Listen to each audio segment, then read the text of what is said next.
Move it around? I took it off during the meeting because I was leaving my office. Jerking off? I went outside, which is what you guys heard when. And we are live. Welcome to the MLB Deeper Dive. It is Thursday, April 13th. I am Josh Engleman. I am joined by Adam Scherer. We are brought to you by Sorare. Very manageable 5-game MLB slate for today. Unfortunately for me, I'm playing a lot of utter trash from a stack perspective. So I'm excited to have that conversation. Before we get started, hit that like button, subscribe to the channel, and hit the notification bell so you know when everything goes live. And if you want to, follow us on Twitter. Our Twitter handles are below our bodies. Adam, what's up? Not much. You know what's you know how you can get away from playing really shitty stacks? Not playing? Just play cash games like me, man. Yeah, there you go. Other than I have to play really shitty cash lineups. Yeah, it's when I tell you the 3 teams that I have based on where they rank in the top stacks tool, it will be a sobering experience. I mean, this slate is wide open. Like Lofty and I talked about it this morning, and it was just kind of like it was a lot of. It's the kind of baseball show that I think it's like actually a fun tournament slate, but it's the kind that I hate to talk about because you just sound like an idiot being like, oh yeah, this pitcher, you know, he's pretty good. Also, this offense against him is pretty good. Rinse and repeat 5 times. Yeah, it's like a wide open slate. Oh yeah. I mean, you know, Chris Bassett's pulling 41% ownership and the Tigers are in a third of my lineups. Yeah. I mean, that's like that's gross, but also I get it. Yeah. It's not going to be a good time. Yeah. So, and like I have Bassett too. So it's basically like if a lineup has Bassett, there are no Tigers. If a lineup has Tigers hitters, then there is no Bassett. But it's basically all of my lineups that have that one or the other. So it should be a real good treat. How's baseball been going for you? Pretty good. Down a little bit in tournaments, which I haven't been playing as much. Just trying to actually grind out some steady money, change things up for a bit. Cash games have been going well. Was going through some of that stuff today to kind of see if I've been doing as well as I thought I had, and I've been good. Yeah, and I mean, in the limited amount that I've played tournaments, still had a couple good days. Got 4th in a FanDuel tournament.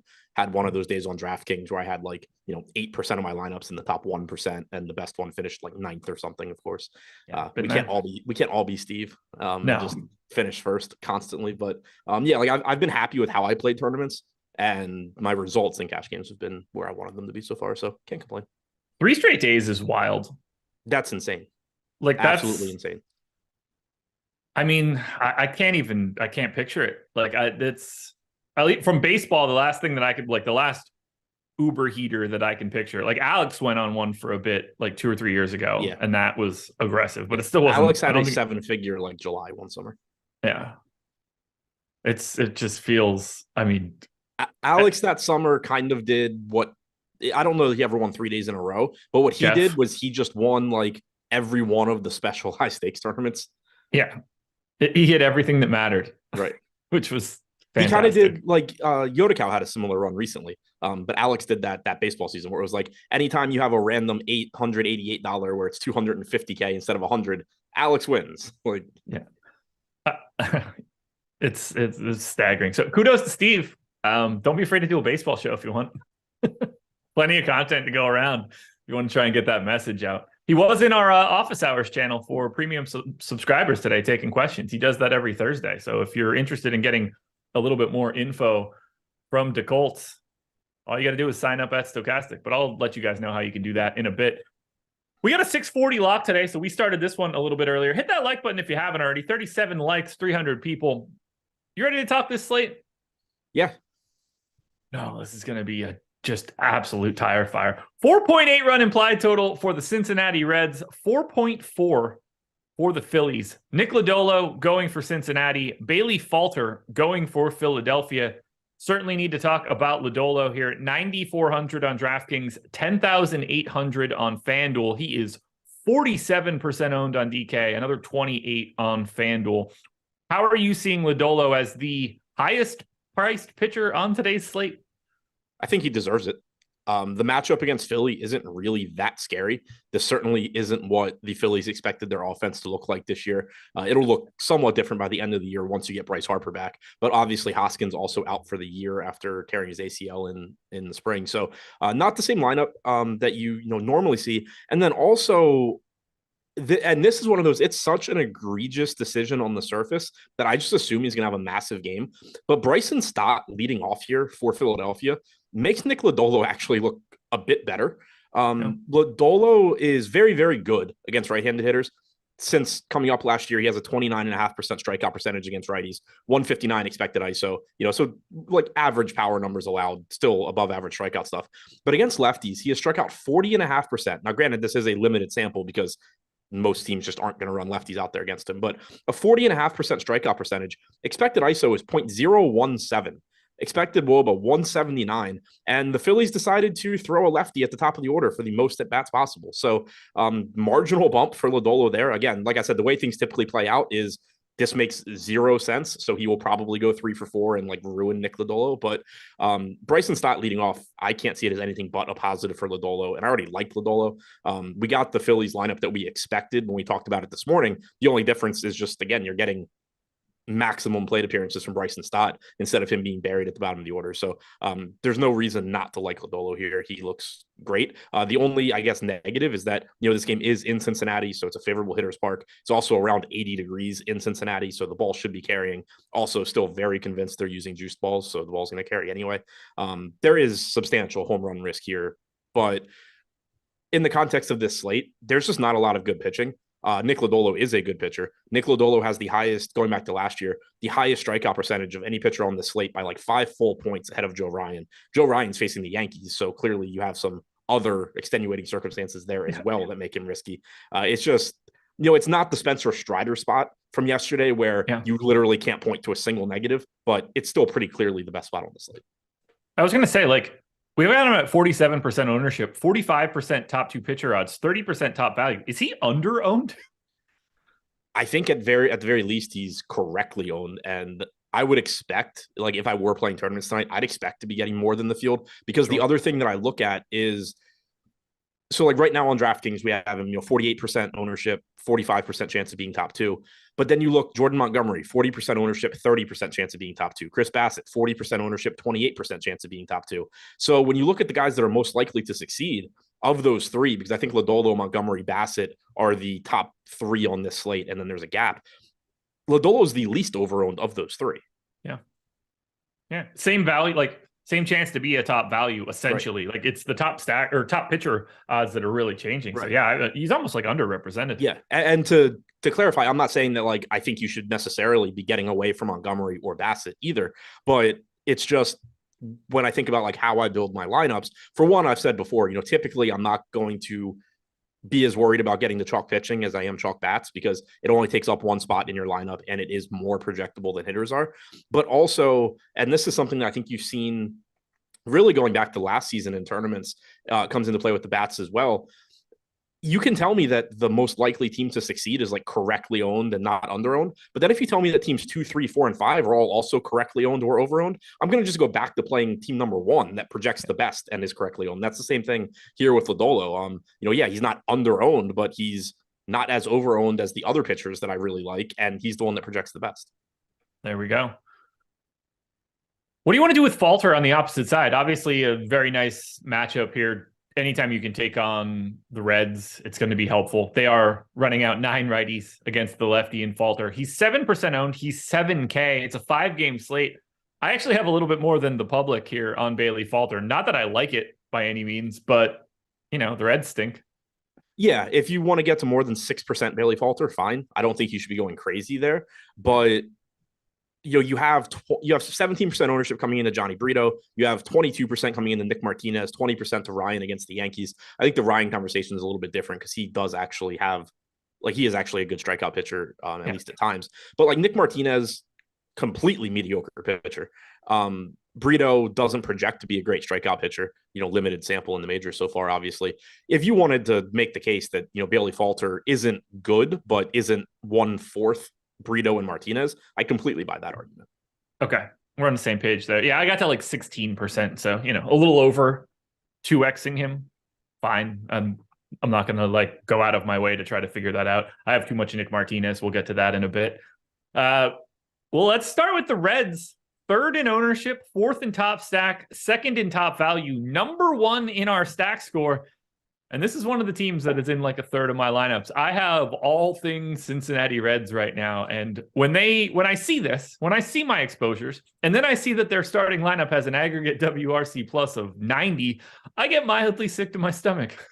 Yeah, but I don't think that tells the whole story. I think the bottom is really bad. I think that the top and the middle is fine. It's not a great offense at the top or in the middle, but India, Steer, Stevenson in particular, you have Senzel back in there at 2K flat. Will Myers is fine. Fairchild, I actually off the top of my head don't remember what I think of him, but 87 WRC plus in Steamer, so probably nothing good. Yeah, I remember him from last year. I just don't remember if I like him or not. But that's probably a sign you don't. Yeah, but I do know India, Steer. I do remember I like Steer. I do know I like Tyler Stevenson. Nick Senzel has been that guy for like I think 5 years now that was a highly ranked prospect, had some power, has a lot of speed, has always been hurt, but when he plays, he does give you some upside. So I do think that Kurt Casale and Jose Barrero down at the bottom of this order are pulling down the aggregate quite a bit. Kevin Newman's not terrible either. So it's not that bad of a lineup. It is favorable hitting conditions. They are really cheap. They do have one of the better matchups on the slate against Falter, and the ownership's not crazy. You mentioned the stack score here as well. I talked about it this morning with regard to the Reds. Typically, when we talk about our top stack stool, we just highlight the ownership and the chances of being optimal, or being the top stack. But the top stack percentage isn't salary adjusted. So you're going to get a lot of situations throughout the course of the year where it's like, well, this team's number 1 in stacks or in top stack, and they're not getting a lot of ownership. So they're going under owned. But then, you look at the stack score, which actually factors in the value percentage and how cheap the lineup is. And they won't grade out that well because they are actually hard to get to. Cincinnati here kind of checks all the boxes. They're 4th in top stack percentage at 10%. 11% ownership is perfectly fine there. And it's even more perfectly fine when you consider that they have a 20% chance of being the top value. They're number 1 in stack score. I actually like the Reds here. Yeah. Now, don't get me wrong. Like Trey in chat says, I low key like this Reds lineup. I mean, you shouldn't like it at all. It's not good. No. I mean, I from a DFS perspective, it's a different equation. It's a bad lineup. Yeah, sure. But it's one where, especially the way it's put together today, like India, Steer, Stevenson, Myers, Senzel in particular, I have no issue with any of those hitters. I mean, sure. Relative to salary, at least. 3 MPEs, you're getting cheap shit. I mean, it's a lot of bad. It's a lot of bad. I mean, like Tyler Stevenson legitimately has power. Spencer Steer legitimately has power. India can hit and run. Yeah, Will Myers, has been an above average hitter forever. It is helping me out that Kurt Casale and Jose Barrero are I barely have any of them, and then I just have like a shit ton of 1 through 7. So right. I assume Barrero's gonna square one up somehow. I think he homered yesterday because I thought of you. Well, good. I'm glad he got it out of the way. Yeah. Well, yeah, I mean, Casale's the one that I look at, and it's just going to be like he's going to end up coming in at like 5 times the ownership he should be, just because he's the 5th piece of everybody's stack. He's 2,100, and he's probably going to hit like a grand slam and a double or something. Yeah, I have too much Cincinnati here, and it is making me feel uncomfortable. But I have a pretty good stand, so I'm going to hope for the park and the 80-degree weather in Cincinnati. I mean, not a lot of other good things coming out of Cincinnati, that's for sure. As we go to the other side for the Philadelphia Phillies. They are 6th in top stack, 9th in value, 8th in ownership. Remember, there's only 10 teams on today's slate. How are you feeling about the Phillies here on the opposite side of Lodolo? I think they're sort of interesting just because of the lack of ownership. Lodolo is the best pitcher on the slate. But like I said, very good strikeout stuff, average in terms of limiting power to righties. They can get to him. The problem with the Phillies, one, is that, again, I have no idea why Bryson Stott's leading off. But I mean, if you want to turn that into a positive, you do get a cheap second baseman getting the maximum at bats for the Phillies. But, Turner, Castellanos, Real Muto, Alec Baum, these guys all have power from the right side in a good hitter's park against a pitcher that has a 30% strikeout percentage, but it's not like he's elite at limiting power. Also, he's not bad at limiting it. He's not Andrew Heaney, where you're talking about, you either hit it over the fence or you strike out. But if you put the ball in play, you do at least have like a decent chance of success against this guy. And you're not getting much ownership coming into a really talented middle of the order. Schwarber, clearly has a lot of power as well, but I already mentioned the left-handed numbers against Lodolo. That doesn't mean that if you're stacking the Phillies, just ignore Schwarber, because the idea, if you're stacking the Phillies, is they get to Lodolo early, you get into the Reds bullpen, and then you probably start getting some favorable matchups for Schwarber at lower ownership. But for the Phillies, it's basically just an upside and ownership case where you do have good hitters in this lineup in a good park. You do have low ownership. But if I had to only roster one side, it's Nick Lodolo. I'm going to ask you a question that I've never asked you on. I don't think I've ever asked you on a show before, but maybe this can be a question that we hit every time we do this. Rank the 4 options of this game. The 2 starting pitchers and the 2 offenses. Lodolo 1, Reds stack 2, Falter 3, Phillies stack 4, I think.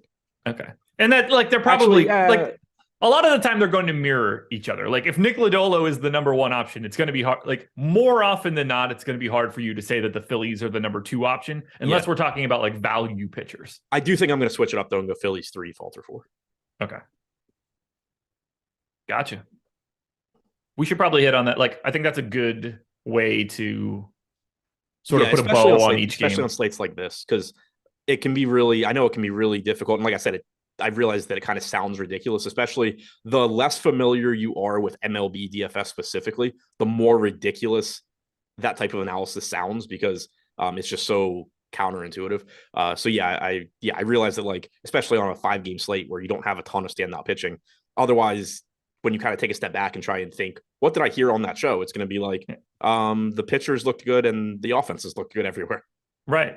But it's one of those situations where it's like, if you have a lineup that doesn't have Nick Lodolo in it, then you should be looking at Trey Turner and Castellanos and JT Realmuto. Like it's a weird dynamic that you don't see in any other real DFS sports. Right. It's most similar to like MMA in that regard, where like, if you don't have Nick Lodolo, you're obviously like, if in a specific lineup, if you don't have Nick Lodolo, one of the biggest keys to that lineup giving you a chance to win a tournament is that Nick Lodolo doesn't have a very good game.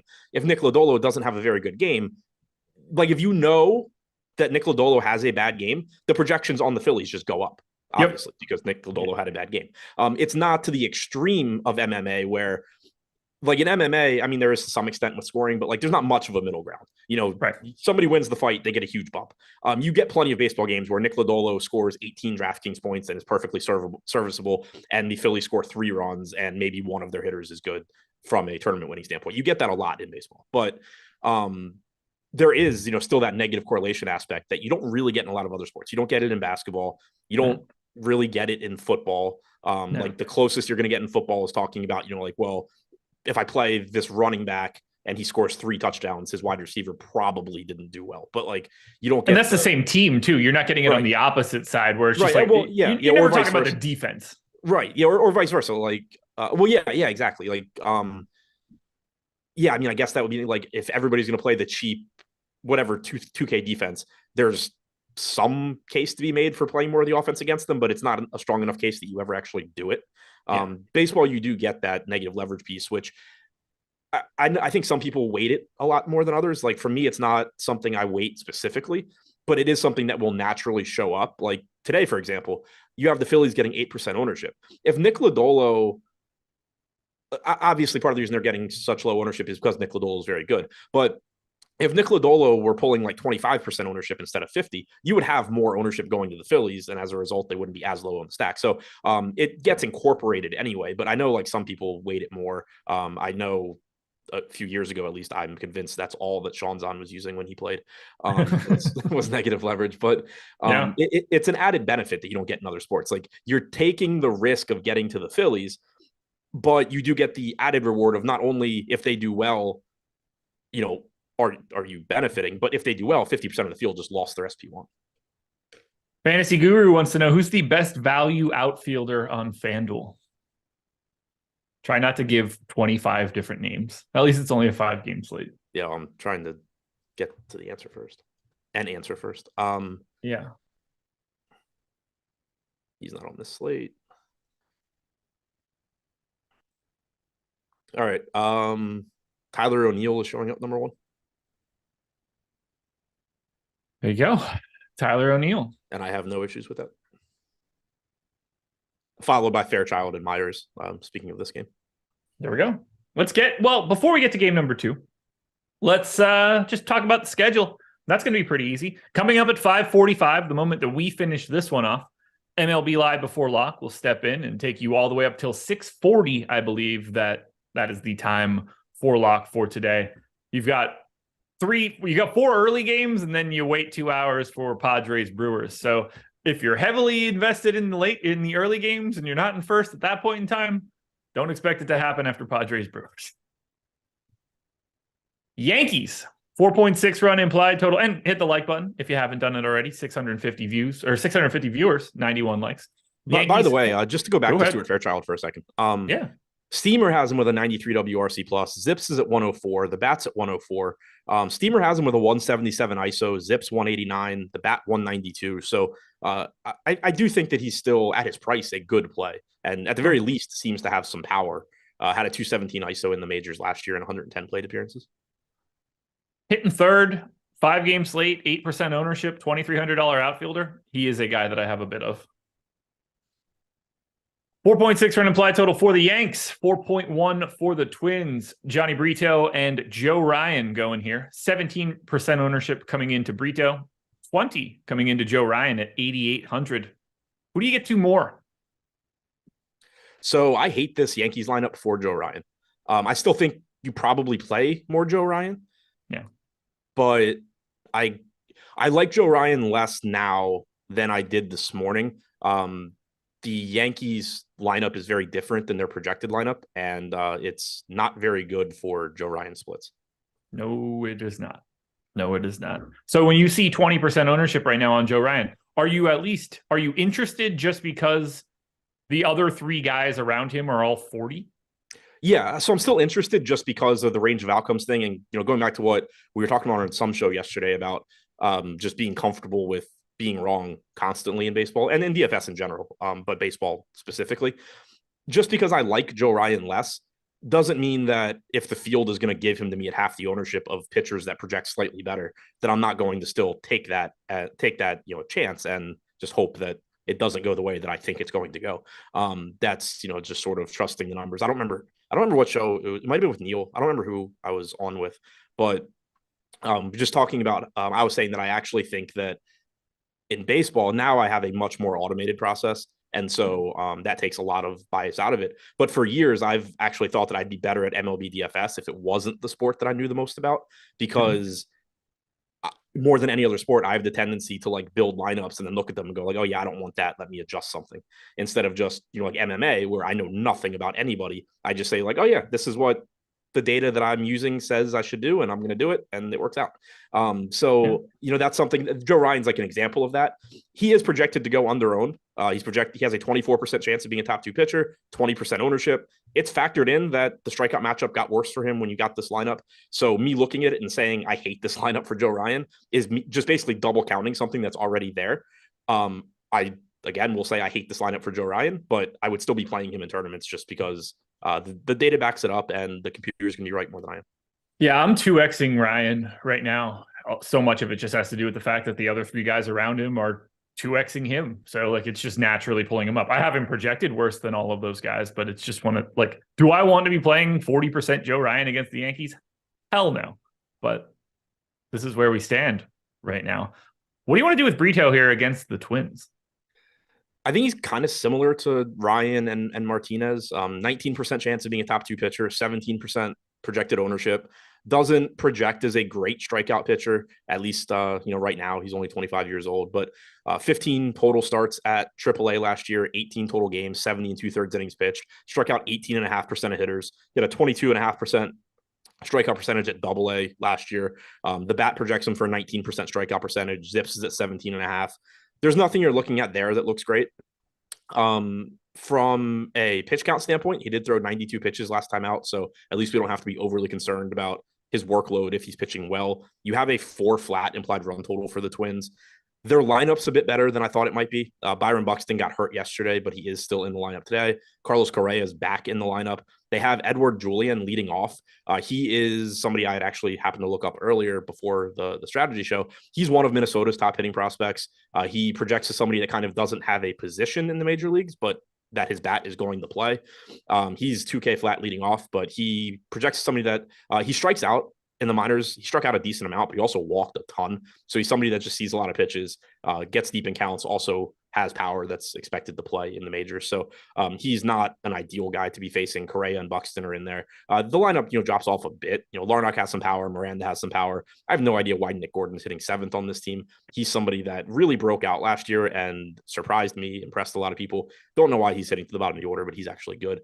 So it's not a spot that I'm super comfortable with, but there's not a lot of spots that I am really comfortable with on this slate. So it's kind of similar to Ryan, similar to Martinez, where I can just talk about all the things that I don't like, but you're also getting him at half the ownership of the pitchers I actually do like. Oh, holy shit. Who did you say got hurt yesterday? Buxton. But he's playing today? Yeah. Okay. I knew that you said it, and I was positive it was Buxton, and I looked at my shit, and I was just like, I know I have this updated for the Twins lineup, so like, what did I miss? By the way, Sean V says Brito is a good play at that ownership, so I have 0. Makes me feel great. No, I mean, he is. This is him, Martinez, and Joe Ryan, to me, are like all very similar, where Jordan Montgomery, Chris Bassett, Nick Lodolo, I can give you a whole list of reasons why I like them. The other 3, I can give you a whole list of reasons why I don't. But that's all just sort of mitigated when you tell me that the other ones are half the ownership, because at the very least, they're guys that you can start using with your more popular bats. They're ways that you can differentiate. Yankees are currently 6th in ownership. The Twins are 7th. So I'm just going to throw it to you. Which team do you think you'd be getting to more? The Yankees. Okay, talk to me about the New York Yankees. So I do like the Twins top of the order. Correa and Buxton are obviously great. I think Julian's a great play at 2K. And then, Larnach, Miranda, Gordon are all fine. But I love the lineup the Yankees are running out here. Now, you do, I guess, run some risk that they pinch hit for 1 or 2 of the lefties, later in the game. But Gleyber Torres leading off is whatever. Like, he's a good enough hitter, but I don't care about that piece. If you get to him, you get to him. Aaron Judge is obviously great. I love Anthony Rizzo today. Joe Ryan is a good pitcher overall. But since the start of last season, Ryan has struck out 32% of right-handed hitters with a 153 expected ISO. He has struck out 18.9% of lefties, 161 expected ISO. So he's decent at limiting power to both sides. That's not the issue. The issue is that the strikeout percentage against lefties is like 13 points lower than against righties. And now he's pitching in Yankee Stadium, where it plays up left-handed power anyway because it's so short to right field. So you're just going to let Anthony Rizzo, Willie Calhoun, Oswaldo Cabrera, Franchi Cordero all put the ball in play from the left side in a park that plays up left-handed power a ton. And these guys have it. Willie Calhoun's a former top prospect who'd never really panned out as a hitter, but he does still have pop. He's also relatively difficult to strike out. Anthony Rizzo, difficult to strike out against the pitcher that doesn't get a lot of left-handed strikeouts. You're just letting him, basically try and flip fly balls into the right field seats. Cabrera and Franchi Cordero both can do it as well. Cordero is another guy that was a highly regarded hitter coming up. Had some issues, hit the hell out of the ball with the Orioles in spring training this year. They didn't have a spot for him on the roster. He went to the Yankees. He's hit well for them so far this year. But if you're going to allow him to make contact, he has plenty of power to do damage. So I really like the way that this Yankees lineup sets up from a stacking standpoint. Yeah, I'm basically like following the field at the top end. I've got 12% of Torres, Rizzo, Stanton, and then I've got basically the same amount of Judge as the public, but I don't have any real major I don't have any 5-man stacks of the Yankees. So I'm filling the rest of my lineups with the best parts of New York. That is happening. Like that is working exactly like I would want it to. If I'm going to have a neutral amount of Aaron Judge and he's a one-off for me, yay, I will take that all day, every day. The Minnesota Twins are one of the 3 teams that I am absolutely jamming from a 5-man stack perspective. That is part of the reason that I don't have any Brito, but yeah, so add the Twins to the list with the Reds. You actually don't have Brito? I thought you were just... No, I have a literal 0. Oh, okay. I thought you were just saying you were Xing him out after Sean's endorsement. No. I just actually had 0. And that is because I have quite a healthy amount of the Twins, in particular the top of the order. So like Julian, Correa, Buxton, Miranda in this case, like I'm getting to a lot of it here. And there's not too much ownership. So how are you seeing the Twins then on the opposite side? It's still a pretty good spot to get to. I think I don't like it as much as the Yankee side, but like I said, I really like Julian leading off. Right now, he's only projected for 10% ownership. Also, I don't know if that'll come up in our next update, but at 2K flat, that's just really appealing. He had, he played 9 games at AAA this year. So not reading into that, and this is his first time above AA. But 113 games at AA last year, 17 home runs, 19% walk percentage, very, very good. 24.5% strikeout percentage is whatever. 190 ISO, 144 WRC plus. Clearly, there's a big gap between AA and the majors, but you're also facing a pitcher who has made 2 appearances above AAA. So, kind of an adjustment for both of these guys. This isn't like he's stepping in against a proven major league pitcher either. So at 2K flat, leading off in Yankee Stadium, 10% owned, that looks like a great play to me. Wouldn't be surprised if that ownership does come up now that we know he's leading off, but really like him. Yeah, really like him. Obviously, Buxton and Correa goes without saying that they look good. Trevor Larnach, Jose Miranda are fine. I like Nick Gordon. Batting 7th should knock his ownership down a bit. We have him projected for 4%. If you're going to get 4% on Nick Gordon, I think that's a good play. The problem on DraftKings is you can't play him and Julian together, so that sucks. Yeah. And like you're just never going to get to Gordon over Julian 1 hitter to 7 hitter, $800 cheaper too. Like that's just, I mean, that's a hard gap to make up.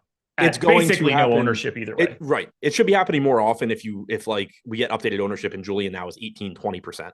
And agreed. Like a bigger gap there. But if you're getting functionally the same ownership or similar ownership, 10% to 5%, yes, it's 2-1, but it's still 90% of the field isn't playing either guy. You're just taking the guy getting more at bats. Yeah.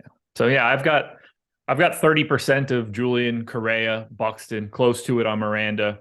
A little bit more limited the rest of the way. I have some Christian Vasquez, catcher just always coming along for the ride in a 5-man stack, but looks like Twins and Reds. I'm going to know how my day is going by 8:00. Like I'll have a pretty good jump start on whether or not I need to even care about Padres Brewers for a late night sweat. Larnach doesn't project for the amount of power I thought he did. 150 ISO is what I have in my sheet right now. So something in that neighborhood. The bat's 151, Steamer's 147. I thought it was better than that, but apparently not. All right, rank it.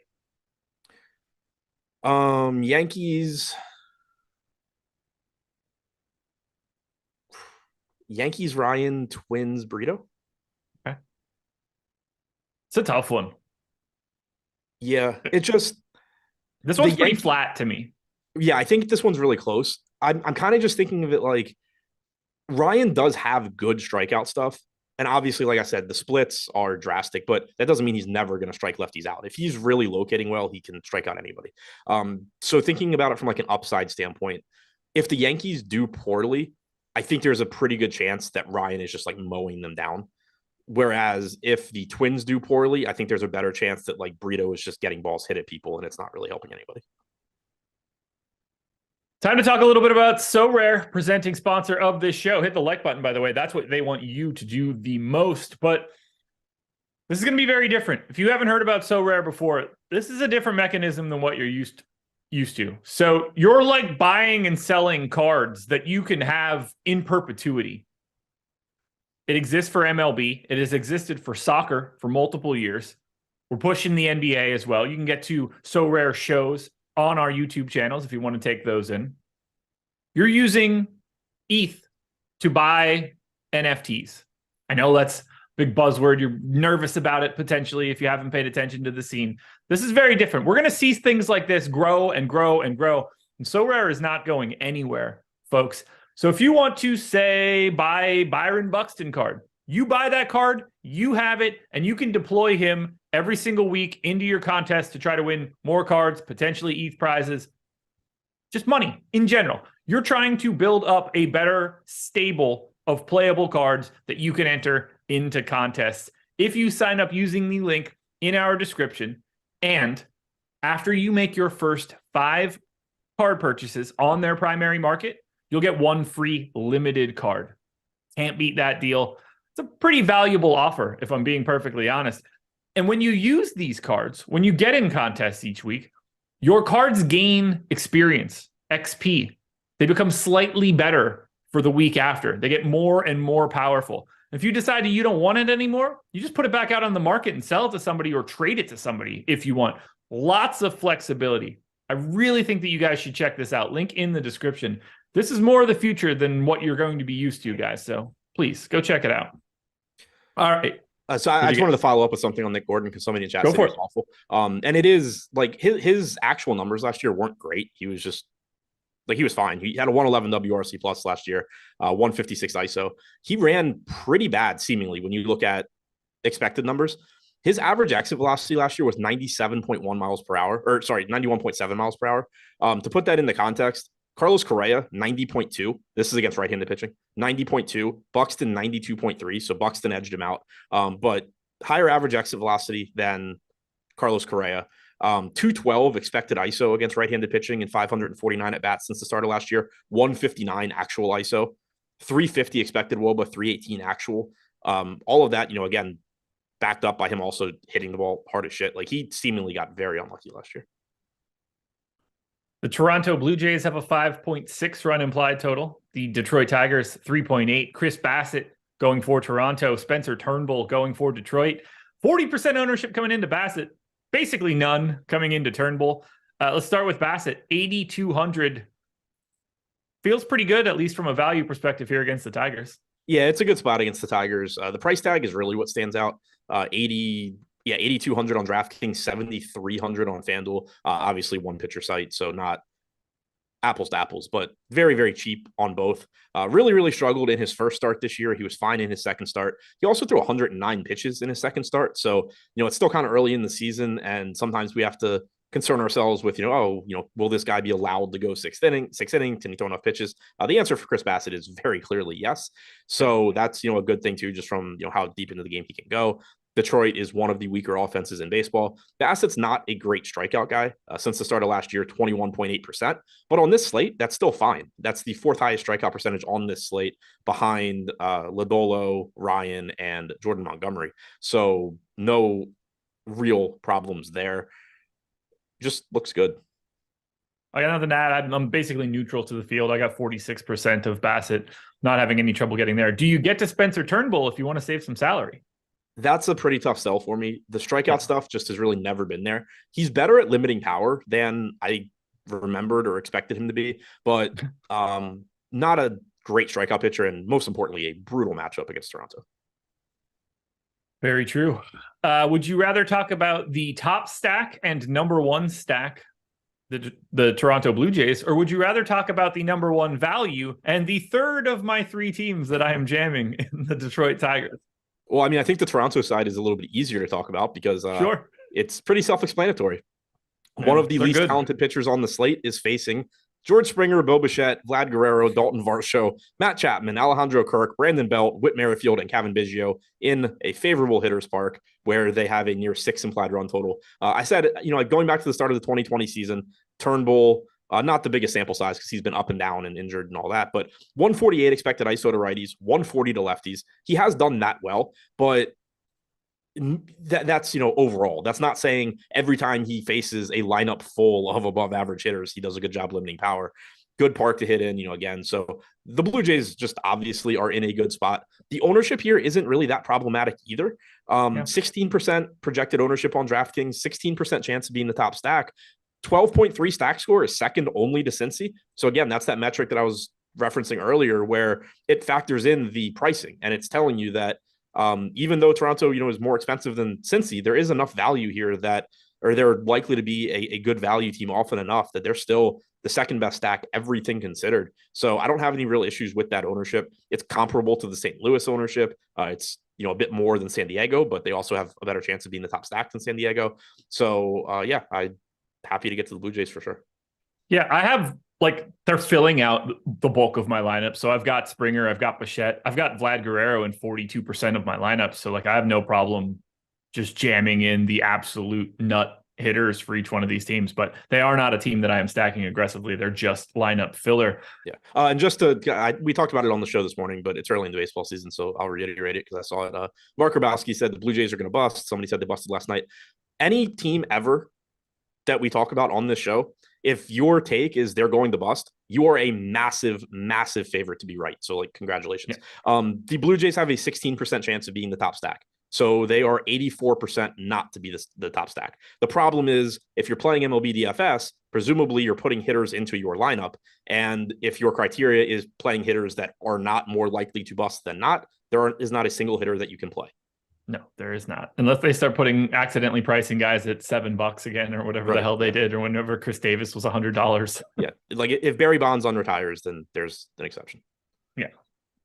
Talk to me about the Tigers. They are the top value. They are third in our stack score. And I've got a lot of these guys in 20+% of my stuff. So go Tigers against Bassett. It's fine. I mean, I certainly wouldn't feel good about it, but I see the angle. They're a good value. They're getting less ownership than Cincy. Bassett's a good pitcher, but it is a favorable hitter's park. He doesn't miss a ton of bats.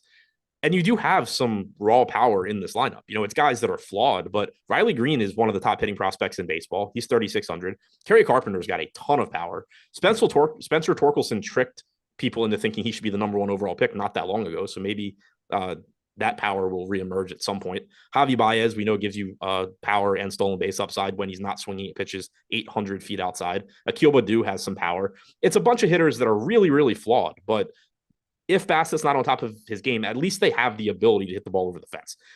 There are some teams where it's just they can't really do that. The Tigers actually can do damage if everything aligns perfectly. Yeah. And like I said, I have 46% Chris Bassett. So it's basically just my non-Bassett lineups are taking some Tigers stance. I'm taking a shot on both sides of this game. Anything else you want to touch on for either side of the game? I just wanted to pull up the aggregate or the individual ownership rather on Detroit. Nick Maton leading off at 2,600 is pulling 11% ownership, and that's the only guy in double digits. Kerry Carpenter's at 9.9, so we can count him too. But it's just nice because it's not even sometimes you'll get a team like Detroit where it's a good value team, and it'll be in the aggregate they're not that popular, and then you look and it's Carpenter, Green, Baddoo, Baez are all 15% owned, and then the dudes that can't hit for shit are 1% owned. But here they are just across the board pretty not popular. Rank them. I thought you meant the Tigers. I was I don't know, pick out of a hat. Bassett 1, Blue Jays 2, Tigers 3, Turnbull 4. Yeah. I probably would have went Jays then Bassett, but that's the only possible order. Yeah. Cardinals 5.3 run implied total. Pirates 3.4. Jordan Montgomery on the hill for St. Louis. Vince Velasquez going for Pittsburgh. 40% ownership coming into Montgomery today. 8,500. Add him to the list of 40% owned guys at the top, and that seems like a reasonable thing to have today against the Pirates. Yeah, I just saw Terry mention it in chat too, but no Brian Reynolds in the lineup either for the Pirates, so that waters down what is already a really bad lineup.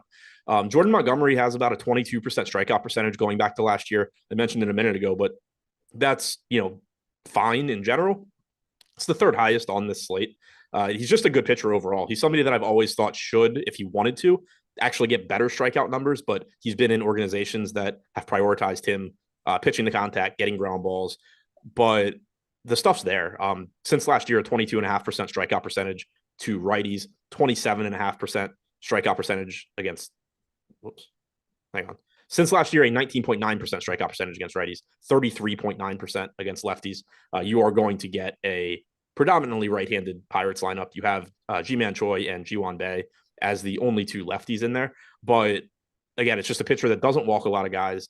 That helps keep his pitch count down. He gets enough strikeouts. He's relatively good at limiting power. 150 expected ISO to righties since last year, 101 to lefties.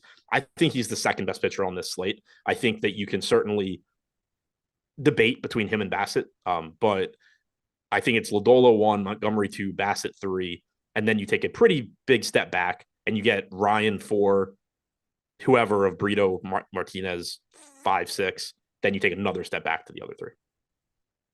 Vince Velasquez shares for you? I'm good.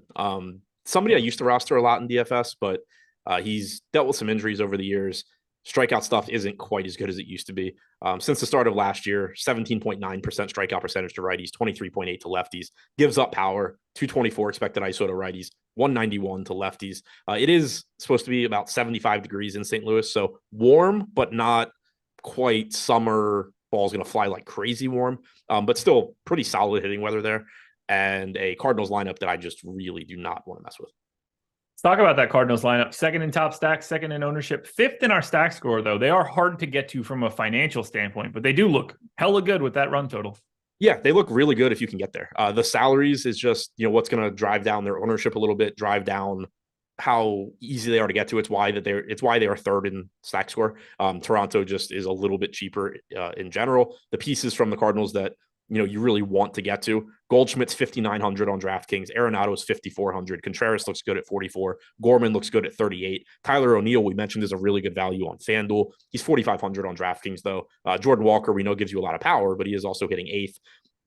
Donovan and Burleson at the top, not the most exciting hitters to get to. From a value standpoint, Burleson certainly opens up quite a bit at 3,200 on DraftKings. He's a piece that I would expect to make it a lot easier for you to get to the other Cardinals bats that you really want to prioritize. But they're just a little bit more difficult to get to. You don't have quite as many guys that you can use to offset those expensive guys. Like when you look at the Blue Jays, you have Springer, Bichette, Guerrero, all north of 5K. You have Chapman at 5K, but then you have a $4,100 cleanup hitter in Varsho. You have a catcher in Kirk at 4K. You have Brandon Belt at 2,500. Merrifield's 3,300. So like you're getting multiple solid hitters that are cheap. On the Cardinals, as far as sub 4K guys go, you're getting Burleson, Gorman, and Walker, and that's it. Yeah, this is the fade I need. I don't really have all that much of the Cardinals. 8% of Goldschmidt is the most I have of any one of these individual guys. So I guess I'm relying on Vince Velasquez to shut it down. Don't have any shares of him, but just need the Cardinals to not go crazy today. Yeah, good luck with that. Can you justify the Pirates at all? I mean, they don't even have like a great value score. They've got too many first basemen. They got a couple MPEs at the bottom of the lineup, but they look bad. They're the most difficult one for me. Yeah. With Detroit, I can at least look at guys and say, like, okay, I kind of like that hitter, Riley Green, Kerry Carpenter in particular.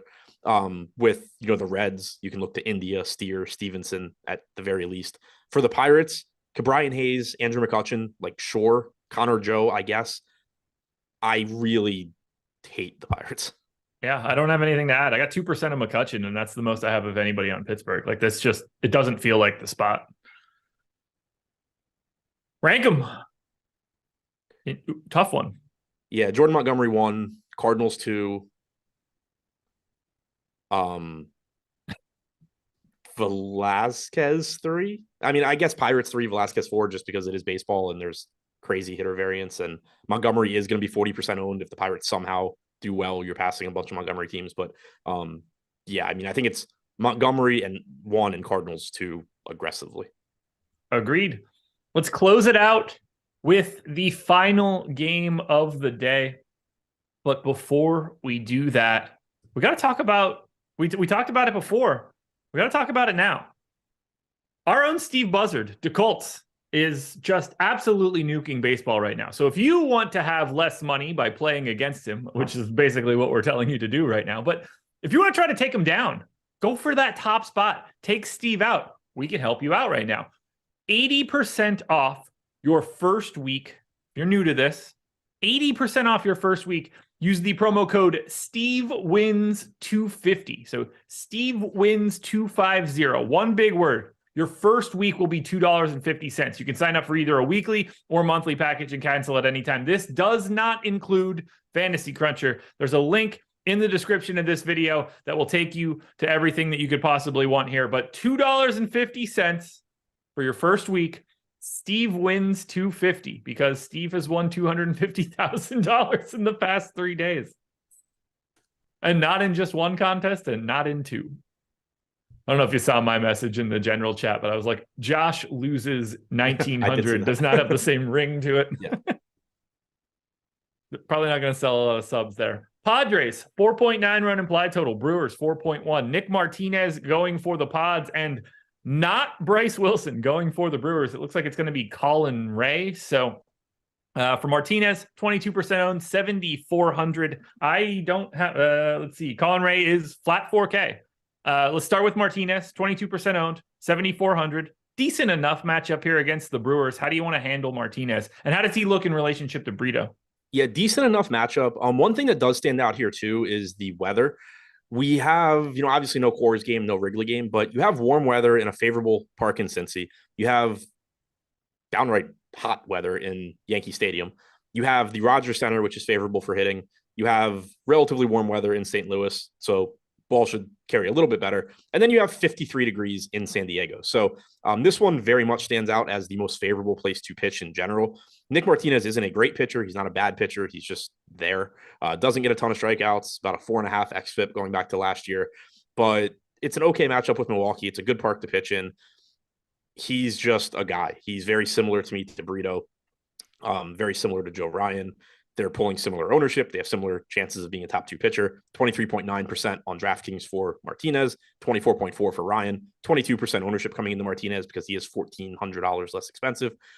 He's just one of those guys that if this were like a 12-game slate, you would kind of forget existed. But he's going to eat innings. He will throw pitches. He does have that working for him. That does give him DFS value. And then any strikeouts he happens to pick up are just kind of icing on the cake. Yeah, I got 32% right now, so I'm a little bit heavy on Martinez and on Falter, and that's where all my Johnny Brito ownership is going for not having him, but not that I'm advocating for it all that hard. What do you know here about Colin Ray? Revenge game. For him? Yeah. Oh, okay. He's 32 years old. Holy shit. Through four innings on the 7th? He was a highly regarded prospect with the Padres. Was he really? Yeah. Take your word for it. Are you going to roster him at the flat 4K here against the Pods? No. I don't think that you really need the savings. I certainly don't like the matchup with the Padres. I don't particularly like the pitcher. He has bounced back and forth between the majors, AAA, and Japan over the last couple of seasons. Pitched in Japan last year, so we don't have any United States professional data.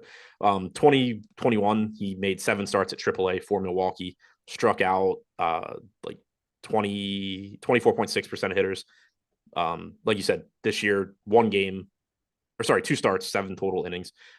Steamer projects him for where to go. Steamer doesn't have a strikeout projection for him, so that's not helpful. I don't expect him to be very good here. I certainly don't like the matchup. If this were a non-Padres team, like if he were facing, middle of the road offense or a bad offense, sure, maybe I'd be more interested, but I just don't think you need to get there. Well, let's talk about the Padres bats, I guess. 3rd in top stack, 8th in top value, 4th in ownership right now. They seem about properly owned. We don't have the official lineups for the Brewers and the Padres. I doubt maybe we get them before lock, but it will be, we might not. Won't matter. Just handle the swaps. What do you want to do with whatever you're assuming the Padres lineup is? Yeah, so it's very difficult here to point to individual hitters because if you go back to the start of 2017 for Colin Ray, he's throwing 144 pitches to lefties in the major leagues. He's throwing 188 pitches to righties. If you click in the 2016 data, you get over 1,000 pitches to either side, but pitchers do tend to make changes over the course of 7 years. So, basically going back to 2016, wasn't very good. 18% strikeout percentage to righties, 181 expected ISO, 156 expected ISO to lefties, 17% strikeout percentage. But again, take all that with a grain of salt because he just hasn't been around for the better part of a decade now. But the Padres have a lot of good hitters. So even though you can't really, narrow it down and say like, oh, this guy really struggles with this in particular, and this hitter can take advantage.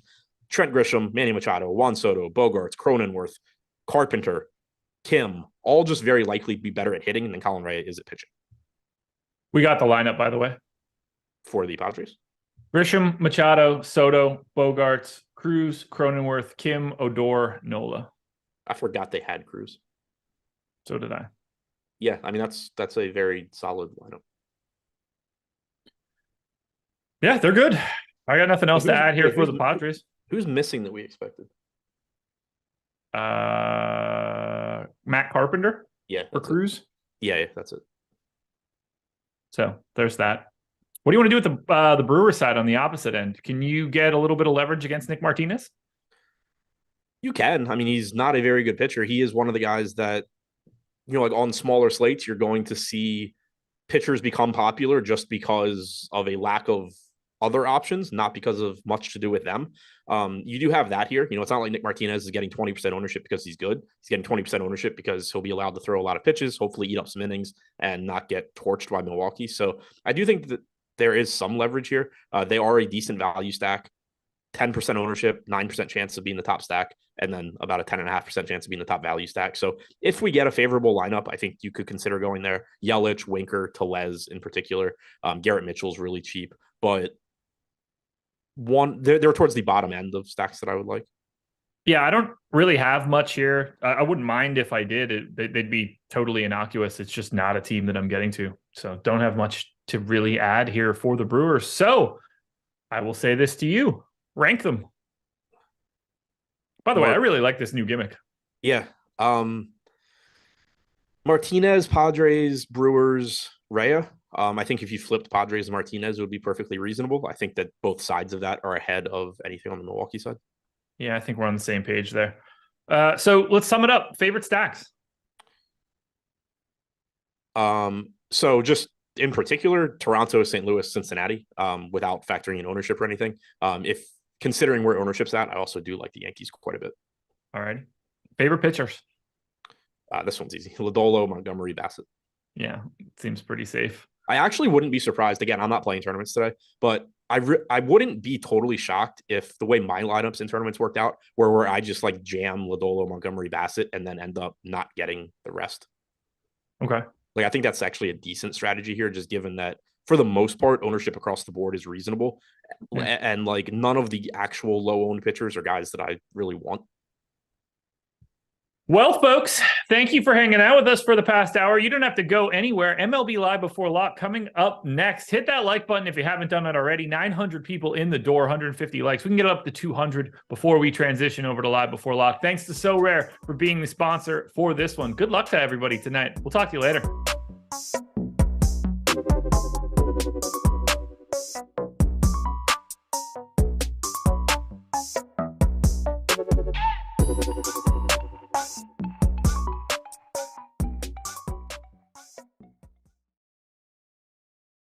Yo, it's that time of week again. We're giving out some free months of Stokastic Plus Platinum, inducting you fine people into the Hall of Fame right here on the Stokastic Hall of Fame.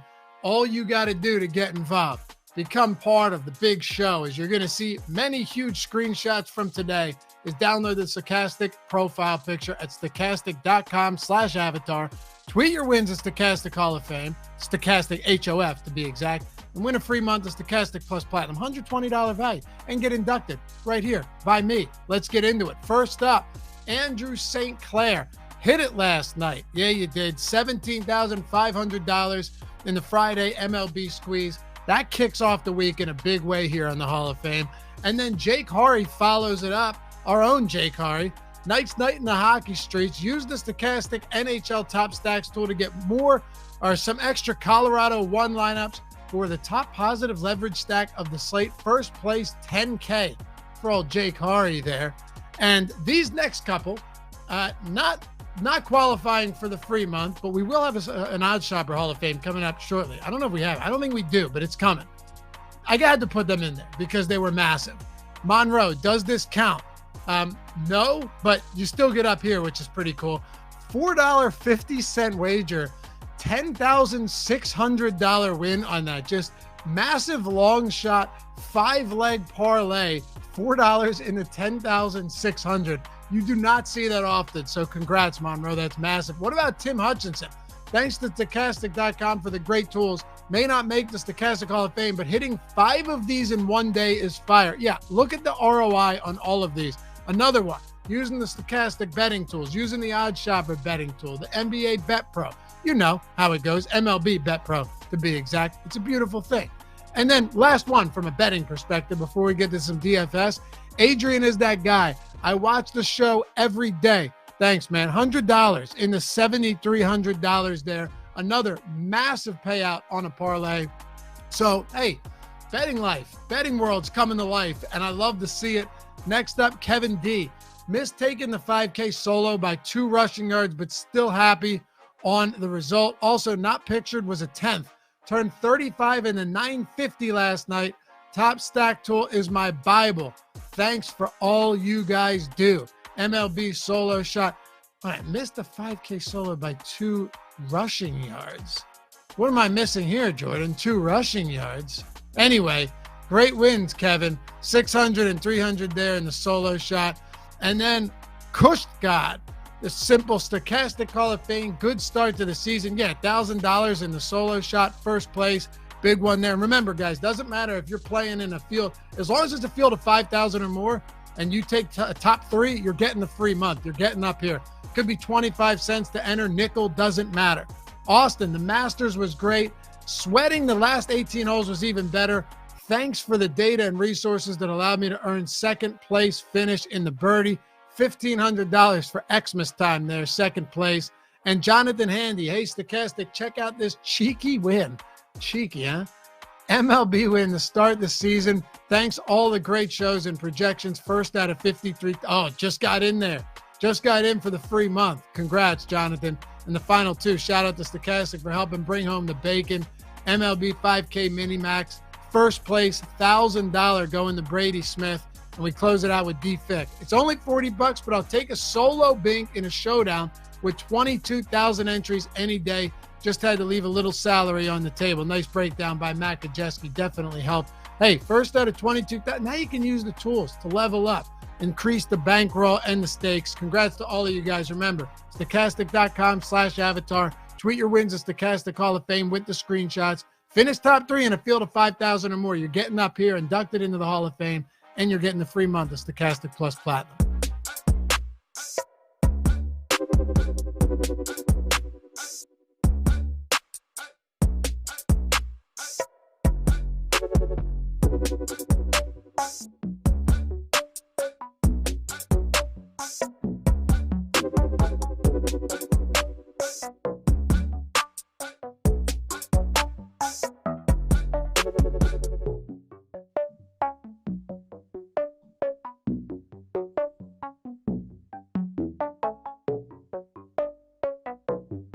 What is happening, everybody? Welcome to a Stokastic MLB live before lock. And it does feel like a lot of these recent days kind of alternating between baseball and basketball, depending on what the basketball schedule has been with the play-in games. No basketball tonight, which means we are back to talking about baseball. And as you guys come in, like the video, subscribe to the YouTube channel, because there is a chance that as we break down the slate, somebody who's not Steve Buzzard might win a tournament today.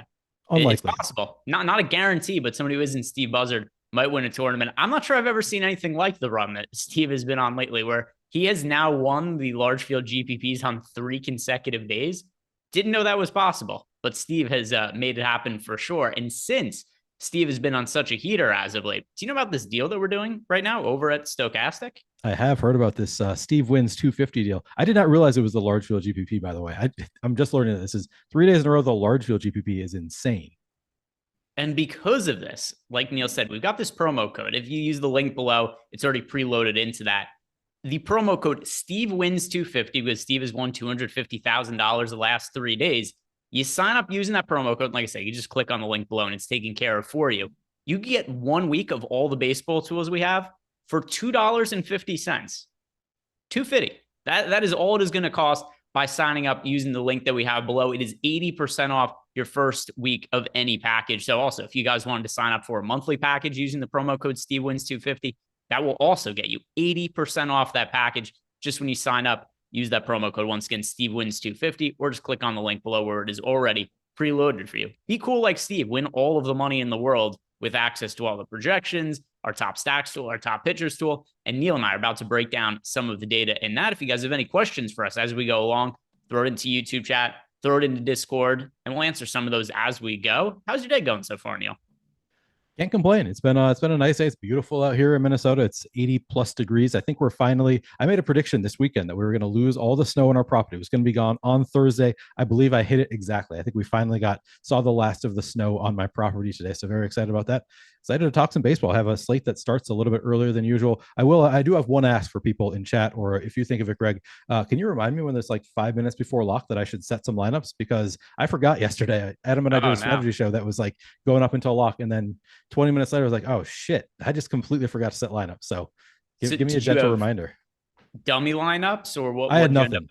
It actually ended up being fine. So this is the early slate, and I just missed like the first 3 games on the slate. Luckily, the later games were, good win game for hitters in Wrigley, plus the Coors game, plus some of the best. I missed out on a few of the best pitchers, but still some of the best pitchers left. So I ate some chalk, and it ended up being fine. I lost a little bit. Hey, I mean, I will intentionally forego the early game sometimes, not necessarily for baseball, because it's not like we're waiting for baseball news. But yeah, depending which game it is, it might not necessarily be the end of the world, but still, we'll remind you to set your lineups today. I've got that noted in the back of my head. Maybe I'll make an alert for it somewhere, tell you to set your lineups. For me, I'm excited to get to set my lineups today, which I've already done. This is going to be my first time playing MLB DFS in a few days, because if you haven't heard the news, Neil, my account unbanned from DraftKings. So Eric Traub, I was pretty disappointed. Yeah, well, I was excited to be back. Eric Traub in the chat has asked me if I'm going to be a good boy today. I'm going to be a good boy permanently. No more joking, only serious. Like we only play, no jokes. Everything I say here is totally serious. No, Greg, should we tell them about super secret late swap for Onyx members? I don't even know what you're talking about. Never heard of it. Okay. We're not going to discuss. Nope, not at all. Doesn't exist. Never heard of it. I think that is fabricated. If anybody's a cheater, it's not me. Made up. Yeah. I'm disassociating myself from Neil. If you guys are going to submit any clips of the show to the DraftKings integrity team, make sure to only clip what Neil says and nothing I say. No, I was going to say we should tell them that it doesn't actually exist. That was the point I was getting to. We need to finally tell the audience there is no actual super secret late swap for Onyx members. They don't let us swap out players after games have started. Nope. So whoever it is I still don't know who it is, but whoever it was that submitted clips of me on the show to DraftKings, or whoever it was that submitted some of my tweets to DraftKings, they were jokes. None of it's real. I'm back. I'm unbanned. I'm getting to play baseball slate today. I'm pretty excited about it. And yeah, we're back right here. But yeah, for anybody who wants to know or wasn't on the basketball show yesterday, quick summation of what happened. Sometimes I tell jokes around here. I thought that was pretty clear. Apparently, it's not clear to everybody. So some people took some of my jokes out of context, sent them to DraftKings. You're just very good at dry humor. Yeah, so I had too good, apparently, because some people thought I was being serious. And yeah, they took clips of Live Before Lock. They took some of my tweets, sent them to DraftKings and said, hey, this guy should not be allowed to play DFS anymore. They looked at it and they're like, oh boy, this guy should not be allowed to play. He is a threat to everything we have going on here. So I had to have a meeting yesterday with DraftKings and some higher ups there, and we had to hash it out and worked it out. My account is unbanned, but we had some precarious couple days there. I didn't know if I was ever going to be allowed back on the DraftKings platform. We're back in action, ready to talk about baseball and ready to talk about some of the pitchers that we have today, which has to start with Nick Lodolo, because this is not really the best slate for pitching. Not exactly the worst. But we've got Nick Lodolo, who is projected for nearly 50% ownership on DraftKings. FanDuel, he's also really popular, projected for about 30% ownership. He projects to be the highest scoring pitcher on this slate. We've got him with way higher top pitcher odds, top 2 pitcher odds on DraftKings and top pitcher odds on FanDuel than anybody else on the slate. But to you, Neil, is the ownership on Lodolo warranted? Are you going to be playing as much of him as the field is? Yeah, especially just with the context of this slate. I don't feel confident really in any pitcher other than Lodolo. Jordan Montgomery, it helps a little bit that we don't have Brian Reynolds there. He's going up against Pittsburgh. fine, but there's nobody really feels nearly as safe as Nick Lodolo. We even projected for like 8 strikeouts tonight. He could obviously get on top of that.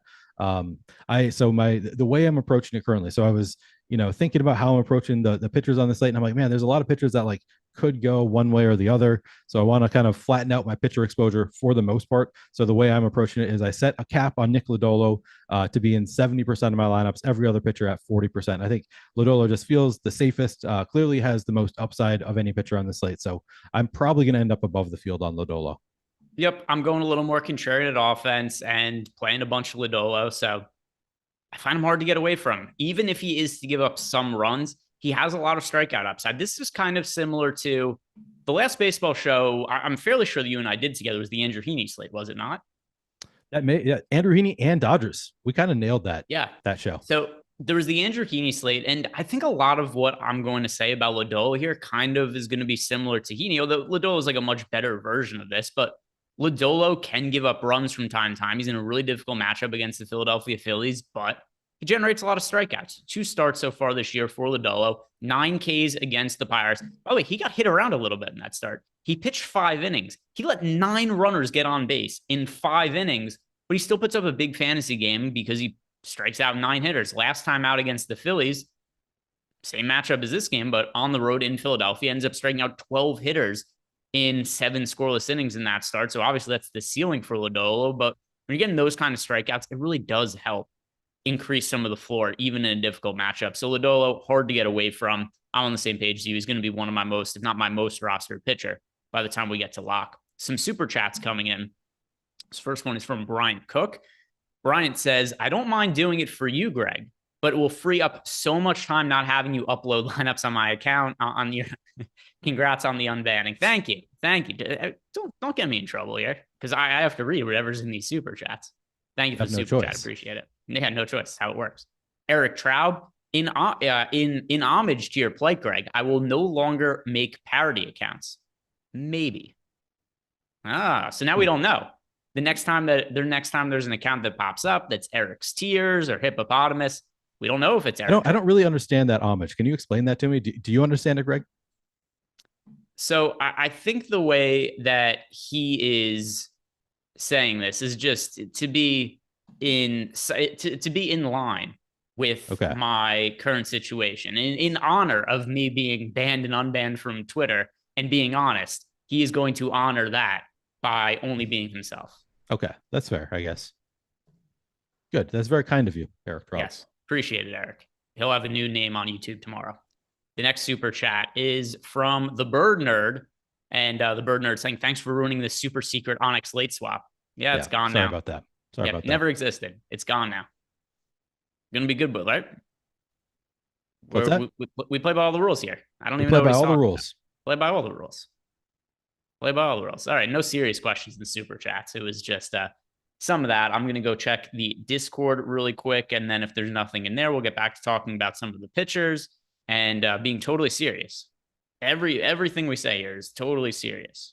All right, yeah, no more questions in the Discord there. So we've talked about Lodolo, and he's somebody who I'm going to be getting a lot of exposure to. He projects really well for us.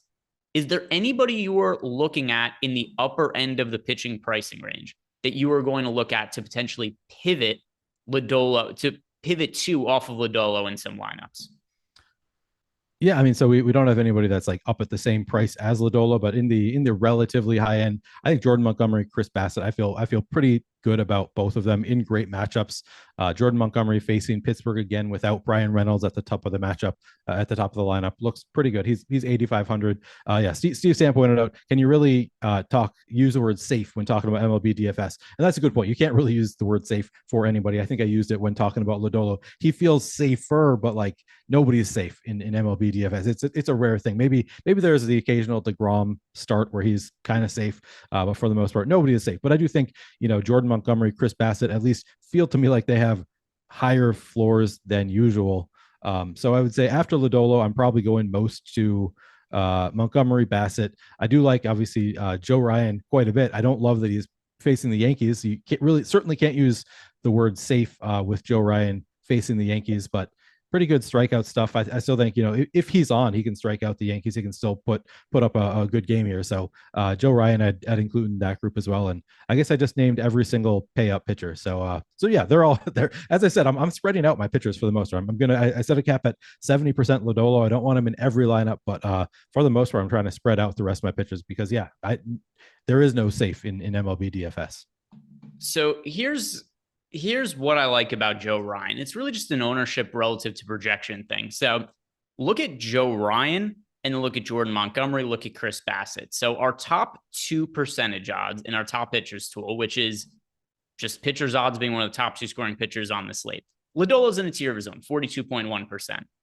But the next few guys are really closely grouped together. Jordan Montgomery, 28.1%. We got Bassett, 26%, Joe Ryan, 23%. But the ownership here, 39% Montgomery, 42% Bassett, 21% Joe Ryan. We have Joe Ryan projected really similarly to Montgomery and Bassett. The difference being here is just he is about half the ownership, does Joe Ryan. So I think Joe Ryan in large field tournaments is a good way to make your lineups a little bit different. Now he's still projected for, like I said, 21% ownership. So it's not like you're getting a 5% owned guy or anything like that. But just considering he's a similar projection, guys like Montgomery and Bassett, can't feel great about a matchup against the Yankees, particularly on the road in New York. But our data does indicate that Joe Ryan is a pretty good large field tournament play. How are you going to prioritize him relative to Montgomery and Bassett? Joe Ryan relative to Montgomery and Bassett. Yeah, I'm not like going out of my way to get to Joe Ryan against the Yankees. I would say if I had to rank them, I would probably put him third of those 3. So I do think I feel a little bit better about Montgomery and Bassett. Maybe that's wrong because Joe Ryan does have such good strikeout stuff. I can't say I have a strong take on those 3. I feel like they all have pros and cons. I would probably rank them just in the exact order that we have them in the top pitchers tool, which would be Jordan Montgomery against Pittsburgh, Chris Bassett against Detroit, and then Joe Ryan. I could there's a part of me. So I've been doing this thing, Greg, where we talked about this with the Yankees. Part of the reason I like them is because they were facing, they already look good in the tools. And then they're also facing a ground ball pitcher, which is normally a knock against an offense because you want home runs. But with all of the changes to the scoring rules favoring base runners, I have been a little bit more inclined to sometimes play if I already kind of like a stack, to play a little bit more of them against a pitcher who is historically a ground ball pitcher. The biggest ground ball pitcher that we have on this slate is Chris Bassett, who was, I think, 16th in ground ball percentage last year. So I do like that. There's a part of me that wants to, knock Chris Bassett just a little bit because it's a little bit more likely that some of those pop plays don't go his way and Detroit gets, extra base runners.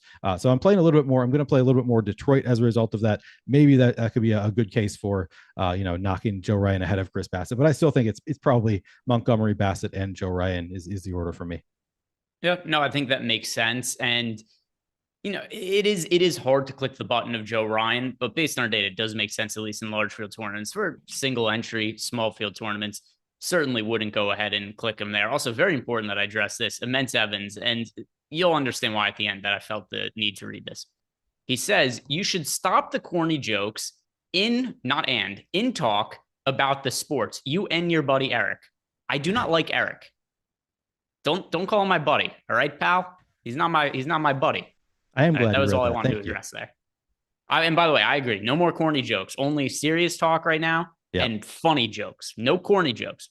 Funny jokes, but don't call me friends with Eric. Get that bullshit out of here. So we've talked about the pitchers who are most popular. We talked about Joe Ryan as a pivot play. Do you see any need to go cheap at pitcher today? Because if you look at some of the potential SP2 options, Nick Martinez, Yanni Brito, Bailey Falter, got Colin Ray, who's going to basically be an opener today, Vince Velasquez, Spencer Turnbull. Are there any cheap guys you're taking shots on? Probably not. Not with any kind of I'm going to get to a little bit of Johnny Brito. I think I'm going to get to some Bailey Falter against Cincinnati. I mean, how can he's 7,000 facing Cincinnati? I'll probably take some shots there. I guess Nick Martinez. So I guess I don't think I'm taking any shots on Colin Ray, Vincent Velasquez, or Spencer Turnbull. I think I will be taking some shots on Bailey Falter, Johnny Brito, and Nick Martinez. That's where I'm at as well. It's also like these guys, Lodolo, Montgomery, Bassett, Joe Ryan, they're not overly expensive. Right. You could pair two of these guys together and kind of get to whatever stacks you want. its pricing is not really that much of an opportunity cost today. It's not that much of an issue to pay up a pitcher. And it's like, all right, what am I going to, if I go to, Bailey Falter in a lineup instead of Chris Bassett, what am I doing with that $1,200?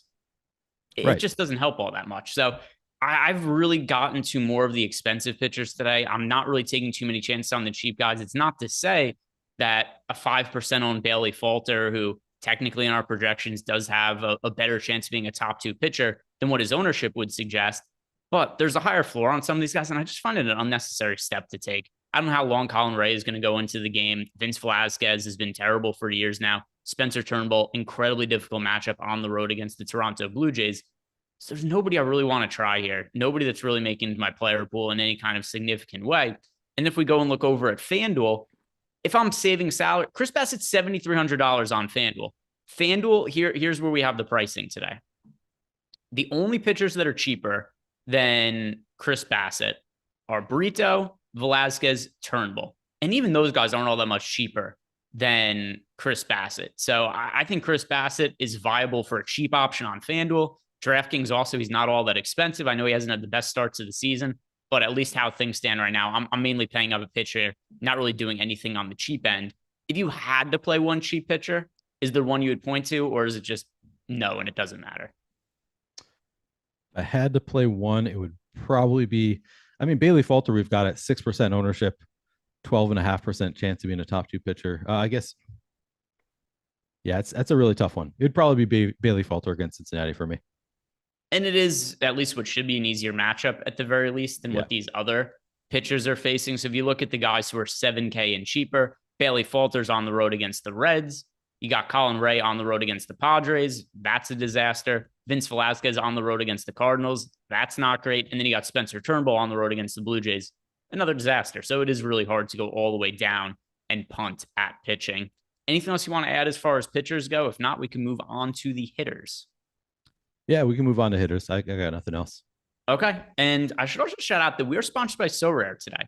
And if you guys have checked out a lot of the Sorare content that Neil and I have been doing for basketball, and if you've enjoyed it, or if maybe you didn't enjoy it and you want us to talk about baseball more, good news, because baseball is here for Sorare. And I am pretty excited about some of the ways you could start building your teams out. So if you guys have not signed up at Sorare yet, click on the link we have below. Head on over to Sorare. It is totally free to make an account. And if you do choose to buy some player cards, the first 5 you purchase, you're going to get a 6th one totally for free. If you want access to that, once again, sign up by using the link we have below. But also for baseball, when you're starting with your team, when you start with basketball during basketball season, how it worked is you got like a random pack of cards. There'd be some good players mixed in. There'd be some not so great players mixed in. For baseball, you get to build your team around a salary cap, and you get to draft anybody you want, different prices associated with different pitchers. And that is going to be the guys you start with.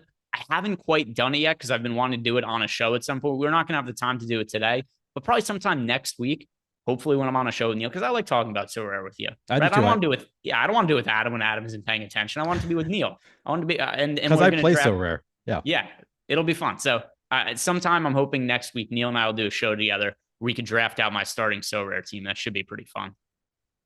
So let's move on over to the hitters now. And looking at the top stacks tool, when it comes to the Blue Jays, both DraftKings and FanDuel, they have the best top stack odds on the slate by a pretty wide margin. And, when you get into these smaller slates, 4, 5, 6 games, you're going to see some more concentrated ownership. And that's what we've got here on the Blue Jays. We got them projected for, let me refresh the stacks tool to see where they're at.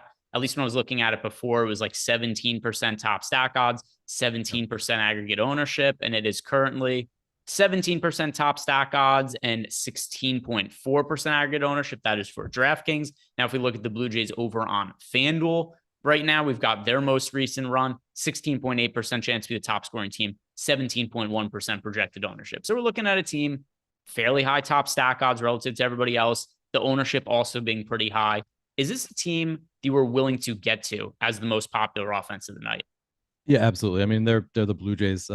Pretty much any time the Blue Jays are on a slate, I'm going to have some interest. And it's not like they're getting like they're not like 40% owned. At that point, maybe I'm starting to say, okay, maybe I should just full fade this team and hope that they fall flat. But they're getting reasonable ownership at 16.4% as a stack. against Spencer Turnbull, I don't see any way to. I mean, I can see a way. It's MLB DFS. Nobody's safe. It's very possible the Blue Jays completely dud out, but they have the best odds, as you said, on the entire slate of being the top stack by over 3%. We've got the Blue Jays with a 17% chance of being the top stack on this slate. It's a fine matchup with Spencer Turnbull. It's hard not to love the Blue Jays here. That's how I feel as well. Like, they're really popular, but I got ice in my mouth right now. But not even that. Like, it's not like a Coors game where you're seeing 35% ownership. Like, yeah, they're relatively popular for this slate, but like, according to the top stack tool, they're actually still under owned. 16.4% projected ownership, 17% chance to be the top stack. Part of the reason being they are expensive. 5.9% chance of being the top value stack, but like, none of the pitchers are 11,000, 12,000. There's no pitchers that you need to get up to either. So I don't mind paying up for Toronto.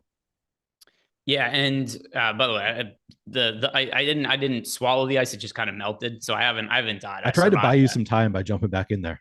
Yeah, it was fine. I was just gonna tough it out. My teeth were getting really cold though, which is tough because I have sensitive teeth. It was not great. By the way, the chat is going nuts right now. People are very divided about this, about joking, not joking, telling the truth and whatnot. You don't have to worry about it, guys, because we're not telling jokes anymore. Yeah, we're only serious here. We're going serious. Right off the data and tools, reading everything off. Yeah, so the Blue Jays are the team I'm going to get the most exposure to tonight. And even though the most popular, it does seem warranted. And you can mix in some lower owned secondary stacks. Also, I'm going to be really contrarian to some other spots on offense. This is one team, though. I'm going to be playing a lot of Toronto. It is going to be a little bit hard to differentiate some of my Toronto stacks. I'm also playing some of the more popular pitchers, but the ownership does seem warranted on Toronto. But like I said, we're also going to be talking about some other contrarian offenses to like, but we had to start by talking about the Blue Jays. They've got the highest implied team total, a pretty wide margin on the slate. They're at 5.8. There's only a couple teams that are over 5, and them at 5.8 is the highest on the slate by a good margin here. But if you are being contrarian tonight, Neil, is there an offense you look at as being your favorite contrarian stack of the night? Yeah, so the Tigers are up there for me. So as I said, I mentioned, they look good in the top stacks. So I mean, they look, so 7.3% projected ownership, 6.2% chance of being a top stack. So from that perspective, Detroit looks a little bit over-owned, but they also have a 23.4% chance of being the top value stack on the slate. And then if you do give them just the tiniest bit of a nudge, hoping that maybe because Chris Bassett is a ground ball pitcher, they can get a couple extra, guys on base that they wouldn't have gotten on base last year due to all of the changes, and then maybe extra stolen bases, or just guys you can't check first bases off, and maybe guys stay on base, and all of the rules again are positive for base runners. So and that includes like getting to first base. So giving a little bit of bump to Detroit, I guess they are about as contrarian as. I don't think I'm going to Pittsburgh, so it's probably Detroit would be my answer as far as super contrarian stacks. Same. And it's a team that actually is my. Yep. So the number one most rostered team for me, Toronto at the moment. Number two, though, is the Detroit Tigers. So the Tigers are a team that there's a couple of spots that I do like just for leverage purposes. The Tigers being one of them. We could talk about them right here. One thing is, so I think one side of this is going to go off, whether it be Chris Bassett or whether it be the Tigers offense. I've never been a massive believer in Chris Bassett. The problem, though, with the Tigers is that they're absolute dog shit. Like, they're towards the bottom league in WRC+. They have one of the highest strikeout rates in baseball. It was the same exact case last year. I don't think anything is going to change this season. It's going to be a bad offense. They're not going to put a lot of runs up on the board, and they're going to strike out a ton. But on the flip side, too, I've never been a massive believer in Chris Bassett. He's now 34 years old. Massive velocity dip to open the season, like concerningly big. So look at the last few years, and also a downward trajectory. Chris Bassett's velocity has dipped a little bit every single year since 2019. It's gone down incrementally. And we've gotten to a point where in 2019, his average fastball velocity was 94 miles per hour. This year, it's only been 2 starts. So I'm not exactly ringing the alarm bells entirely, but when a pitcher is 34 years old and at their peak had an average fastball velocity of 94, and now he's 34 years old and his average fastball velocity is 92.2, he's giving up more hard contact. He's not generating strikeouts at the same rate. He's pitching more on the edges, so he's walking more hitters. It's at least cause for concern and reasonable to think that he might not be the same pitcher this year as he was the last couple of years. So with that in mind, I'm playing both sides of this, right? Bassett, if he bounces back, wouldn't be a shock to me. And he's got a great matchup against the Tigers. But there's also an outside possibility that Bassett is just not really a quality caliber big league pitcher if some of these velocity numbers hold, because that's a pretty significant decrease, 2 miles per hour from a couple of years ago. So I like picking on Chris Bassett just for leverage purposes in large field tournaments. He's opened the year so far, his first 2 starts, 10.61 ERA, 12.29 expected ERA. The struggles have been there. There's an opportunity for the Tigers to get to him. So I'm playing them in large field tournaments, and it seems like you're on the same page there. Yep. Yeah, exact same page. I'm playing both sides of it. I'm playing some full on Tigers stacks, and then I'm playing a good amount of Bassett as well. I have 33% Bassett right now as well. So it's not like I'm fading Bassett. I'm playing some Bassett. I'm playing some Tigers, obviously not in the same lineup. The Thunder left us a super chat. He wants to know, what kind of stacks do you all run? 5-2, 4-3, 4-2. So for DraftKings, I make 5-man stacks. If I end up getting a 2-man stack and the other side of it, or a 3-man stack, cool. I don't force it though. 5-man stacks, I do force though. I absolutely force 5-man stacks. My ideal, if I was hand building a lineup, the way most of them would come out would be a 5-man stack with a 2 and then probably a 1-off, because it's hard to force in 5 and then 3 on the other side, just sometimes because of pricing and just the way the positions fit together.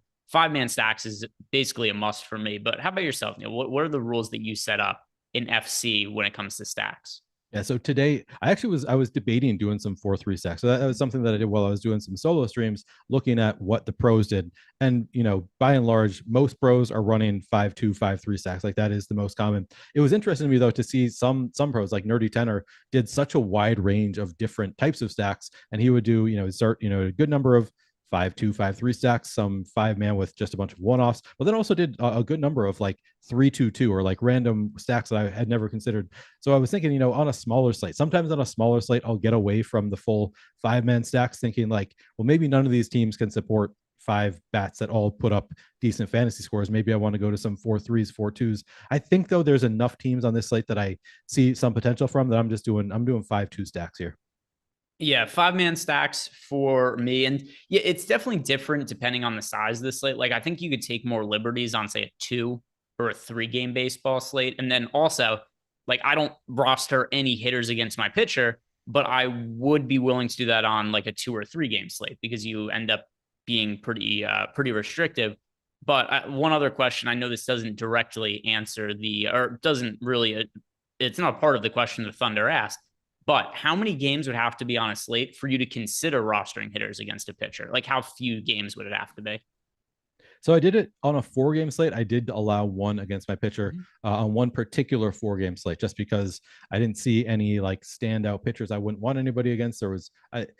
Generally it's going to be 2 to 3. Like generally probably, 2 is probably, you're going to see most pros doing it. I think on a 3-game slate, you're going to see a lot of pros not allow any bats against pitchers, and I think that's probably the smart thing to do, is just on a 2-game slate allow a bat or 2 against your pitchers.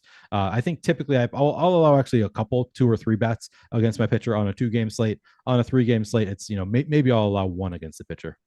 Okay. Yeah. So for today, is it 0 or what are you 0 allowing? for me today? Yeah, 0 today. Yeah, it's 0 for me today as well.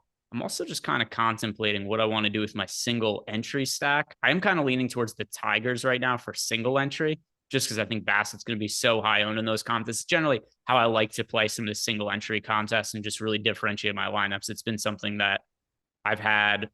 It's probably been my most profitable tournament, actually, in any sport, has been the high dollar single entry tournaments on DraftKings, like the $121. And just because the ownership becomes so concentrated that the Blue Jays, for instance, they're probably going to be like 40-50% owned in that contest. It's just the way it always works.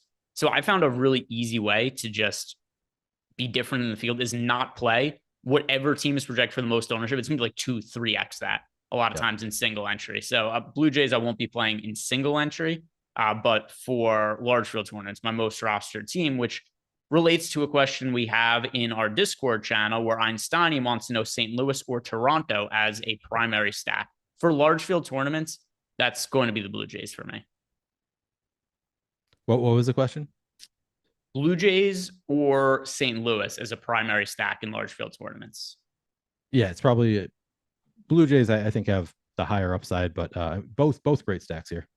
Yeah, and if we look at the Cardinals right now, the difference between the two it exists. It's not massively significant, but sometimes, these numbers on the edges, it will matter a lot for how you set your ownership in large field tournaments. And for me, when we have very similar ownership between the Cardinals and Blue Jays for FanDuel, 17% for each of them, but the Blue Jays have 17% top stack odds. The Cardinals are at 15%. That's just going to make me underweight to the field on the Cardinals as far as FanDuel goes in large field tournaments. It's a team I'd want to be closer to, like 10% of than the 17% they're at. And then if you look at it for DraftKings, the ownership is a little bit lower. The top stack odds also lower. 14% projected ownership for the Cardinals compared to 13.7% top stack odds. So I don't think the 14% ownership is egregious or anything like that.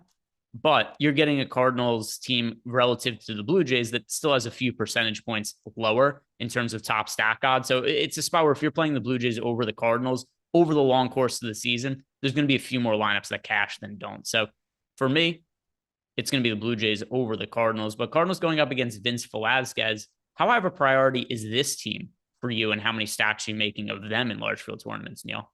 Yeah, a good number. I mean, they project extremely well. Yeah, slight negative leverage on DraftKings as well, but like 14%. I mean, essentially 14% ownership, 14% chance to be in the top stack. If you round a little bit, they look very neutral here. Yeah, great spot against Vince Velasquez. They do have just a 4% chance of being the top value stack, so a little bit expensive to get to, but that obviously drives down ownership a little bit. 14%, perfectly reasonable. One of the best offenses on the slate in a fine spot against Velasquez. So yeah, it's hard not to want to play some St. Louis as well. Yep. And any other questions that you guys have, like Einsteinium, throw it into Discord. I see Teely added me and it just says Greg, but I don't know what this is about. Teely, what is the question here? Let's see. Yeah, he just added me and said Greg. Hi. Is this in YouTube or somewhere else? No, Discord. Discord. Okay. Yeah. So Teely, if you have a question, follow that up. We did get Dr. 2-Inch, the biggest man in the industry, had added you here in Discord. He said, you mentioned solo streaming the baseball lineup study. Was that on this channel or somewhere else? Where could they find some of those that you did, Neil? Yeah, so that was on this channel. So it was a different day. So actually the first one was a live before lock, just happened to be right leading up into lock, but it was live before lock and then strategy shows back a couple weeks, I think was the first one. Yeah, on this channel, you just got to look for live videos. It was a live stream, so you can find those. They're, hour and a half long.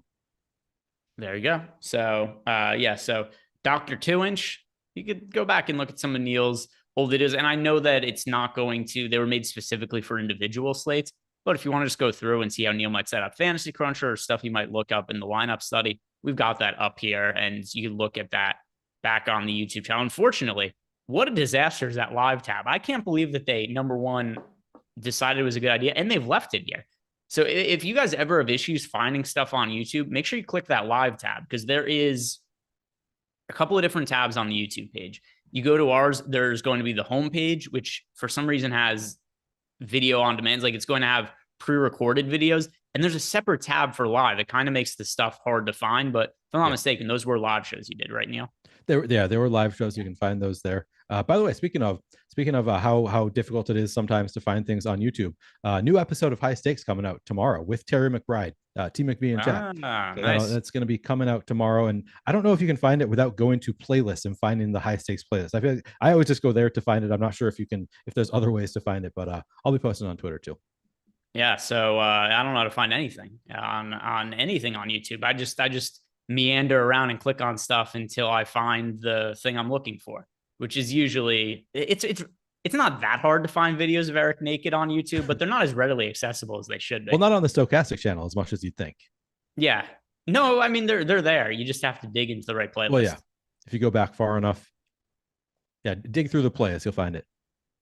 You'll find it. Got a question here from Einsteinium. What individual batter do you like to differentiate your Blue Jays stack? Yeah, let's look at some of the Blue Jays lineups I have. And there are some hitters in the Blue Jays lineup that are not super popular. So a lot of the ownership is being carried by the top end of the order. So George Springer, 21%, Vlad, 19%, Bo Bichette, 20%, Dalton Varsho, 22%. If you play anybody that's further down in the lineup, you're getting pretty decent ownership on them. And you could take if you had a lineup, let's say with like Brandon Belt and Kevon Biggio in it, even if you have the really popular Blue Jays, like I think that's a pretty contrarian Blue Jays stack because Brandon Belt is 11% owned. I'm overweight to the field on him. Kevon Biggio, 7% owned. I'm overweight to the field on him. So that's never a bad practice. Take some of the end of the order guys that are less popular or just build a stack. Like let's say you build a Blue Jays stack that doesn't have Vlad in it or doesn't have Dalton Varsho.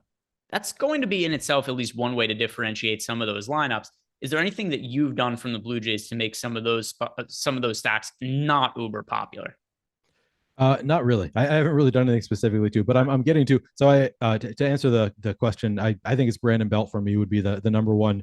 He is the lowest owned out of anybody outside of Kevon Biggio. Brandon Belt, lefty going up against a righty. He's in the 7 hole, so that drives down the ownership a bit. But he's 2,500. He's a very good hitter. Now he is no longer in San Francisco, so I like Brandon Belt here quite a bit. He would be the single bat if I'm just choosing one to get contrarian. It would be Brandon Belt for me.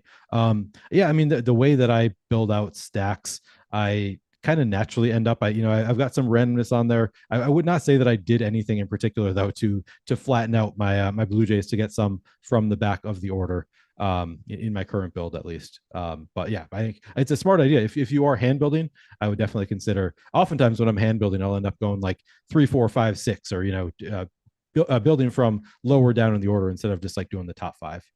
And we have news. So here's going to be another way to differentiate Blue Jays stack. So Matt Chapman was just scratched. And it is Santiago Espinal starting in his place. And Belt, if you build some Blue Jays stacks with Espinal, he is not going to be popular. True. That right now is a really easy way to, let's see, what is the price point on him? All right, let's look for some of the bench players here and see what the price point is on Santiago Espinal. So, and if I'm not mistaken off the top of my head too, Espinal is multi-position eligibility. At least he was for a lot of last year. Yeah, I'm going to swap some Espinal into lineups. Another way to make some of those pretty different looking. So Espinal is, second base and shortstop eligible on DK. Only $2,300. He's in the 8 hole. And Espinal, looking up his numbers for Santiago Espinal. We just got the order. Let's see, where was he? Yeah, so he is batting 8th and playing third base. Biggio is at second base. So we got Espinal is playing third base, not one of the positions he's eligible at on DraftKings. He's second base and shortstop eligible, but still, those are pretty good positions to be eligible at. And if we look at the numbers for him last year, 99 WRC plus, so a league average hitter, but he's nearly min price on DK considering how late this news came out. Are you going to try to make it a priority to get Espinal into those stacks now?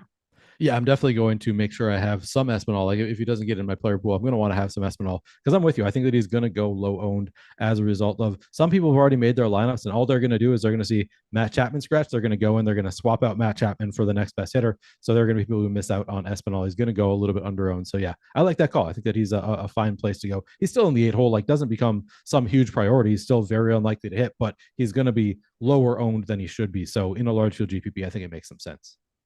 And I mean, another thing too, so like I have lineups with Biggio. I'm probably going to change out a lot of that Biggio and make it Espinal now.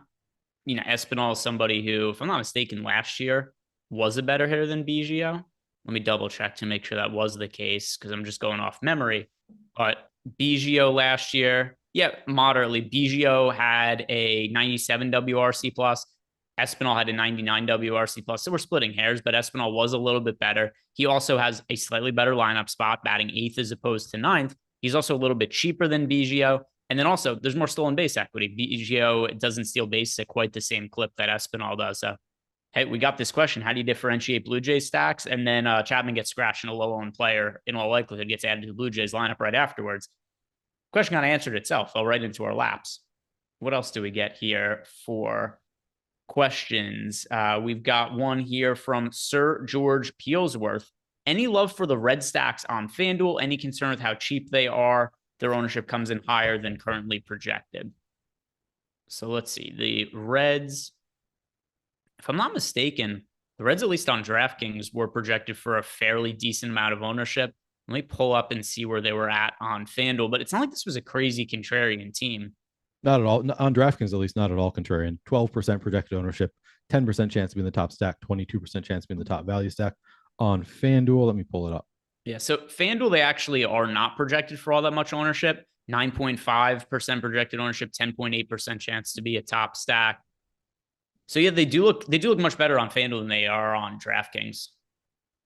It's a hard team to make a lot of 4-man stacks of on FanDuel, but I think they're really good as value pieces, a secondary stack, that sort of idea against Bailey Falter. So not a team that I'd be making a lot of primary stacks of, but yeah, still a team that I think makes sense to get to in the Cincinnati Reds. The next question here, the Black Mamba. Can you review your pitchers again on DK? Yeah, we can circle back on that. So as far as the chalk pitchers go, I think it all makes sense. Bassett, Lodolo, Montgomery. I'm not going cheap at all. I'm not going off the board with any of these crazy punt options. And I do think you can get to Joe Ryan as your lower owned pivot play off of those top guys, but I'm not going any kind of deep dive into any of the crazy punt plays, not playing any of the Spencer Turnbulls of the world, not playing Colin Ray as an opener or anything like that. Fairly chalky for me at pitcher, trying to find ways to make some of those Blue Jay stacks a little bit different. And then beyond that, also going to be looking at the Detroit Tigers in large field tournaments. I think they're somebody who serves as a pretty good leverage play off of Chris Bassett. They're projecting well from us from a leverage standpoint. But let's talk about some of the other stacks, Neil. Is there anything else that's a priority for you as a stack we've not yet hit on? Yeah, 1 second. I'm just re-entering lineups. Cool thing. Apparently, Fantasy Cruncher, I don't have to redo my stacks every time anymore when a player gets scratched. Used to be I'd have to like completely redo my whole process. Today, I just was able to put Santiago Espinol in there and worked out right away. Yeah, so it's Toronto, St. Louis. I mean, we haven't talked about San Diego at all. I do like the pods quite a bit against Colin Ray. They're projected for 11.2% ownership, 11.6% chance to be in a top stack. So it's not like they're going super under owned, but hard not to have some interest in San Diego here. I'd say that those are my probably my three favorite teams on the board are Toronto, St. Louis, San Diego, and then of course Detroit I like as a contrarian stack. But I'd say as far as like the chalkier, like more likely stacks to hit, those three: Toronto, St. Louis, San Diego, the clear top of the order there. Cincinnati, I actually got to a good amount. So we just got a question about Cincinnati. Yeah, I got they look really good just from a value standpoint. They allow you to make basically any lineup if you play some Cincinnati in there. So and they're facing Bailey Falter, who obviously you don't mind bats against Bailey Falter. So Cincinnati looks really good. I don't know what to do with the Phillies exactly. Like, do you want to play some Phillies against Nick Lodolo? I think that they look good in the top stack duels. 8% projected ownership, 10% chance to be in the top stack.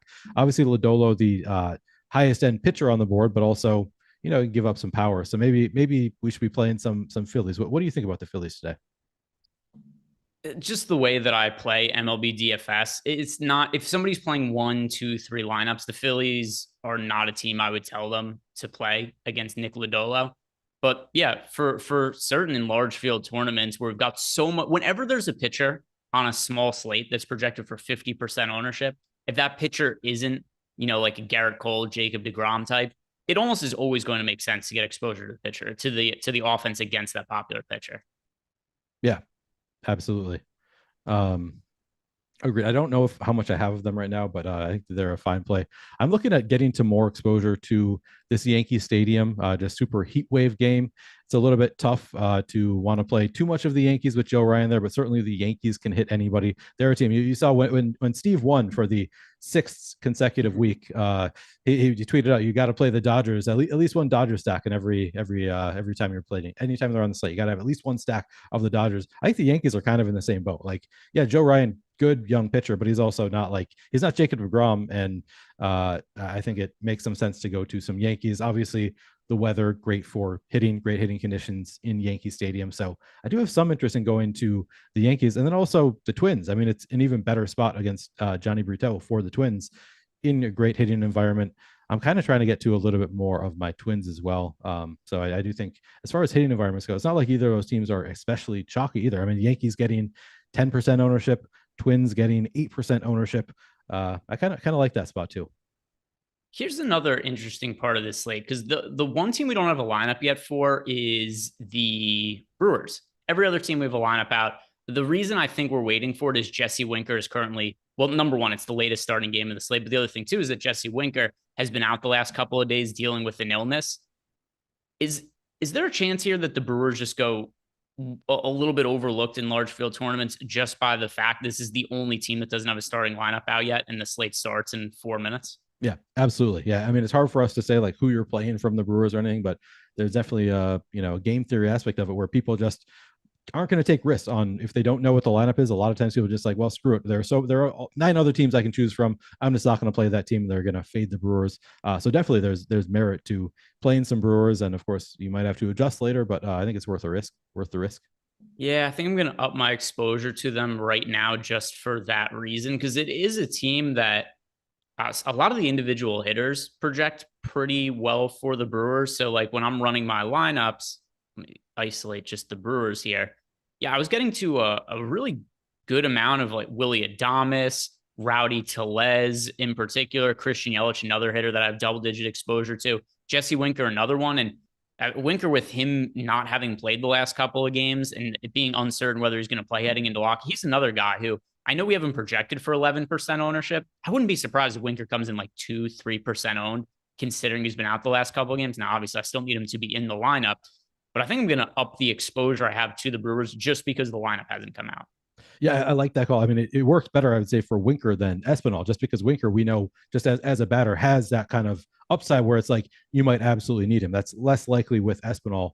But Winker, like coming into the lineup, being low owned because people are scared to play him, would be somebody who looks great because we know that Jesse Winker actually has big upside here. And if a lot of the field's going to miss out on it, might as well try to take advantage.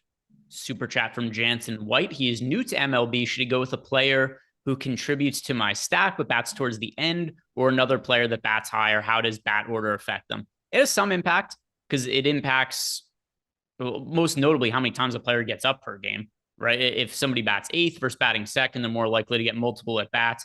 But in general, I'm always going to answer this. You want to go with the player who contributes to your stack, right? You don't want to have like a 3-man stack and then just throw in some random piece afterwards. Like try to get guys that correlate together, because every single time a player from your team gets on base, it's another at bat for the other players in the lineup. It's an opportunity to score a run. It's an opportunity for an RBI. So all those kinds of things, the players correlate so heavily in MLB DFS. There's no other sport that involves this much correlation where one player's success has this much impact on every other player that's in the batting order. So I'm almost always going to say in this kind of scenario, you're going with the player that is in the stack and is the same part of your team. So it's important where guys are batting in the order, but it's incorporated into the projections.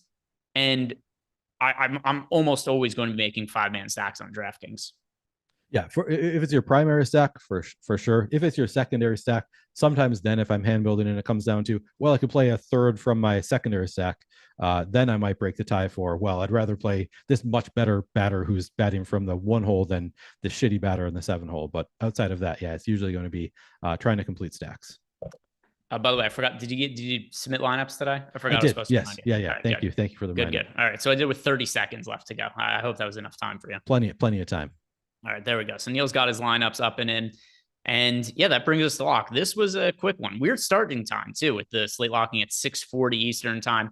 Total nightmare scheduling for baseball, because you never know until the slate actually gets posted what time it's going to be. DraftKings starts at different time than FanDuel sometimes, and then it's never consistent. Sometimes the 6:40 game's included, sometimes it isn't.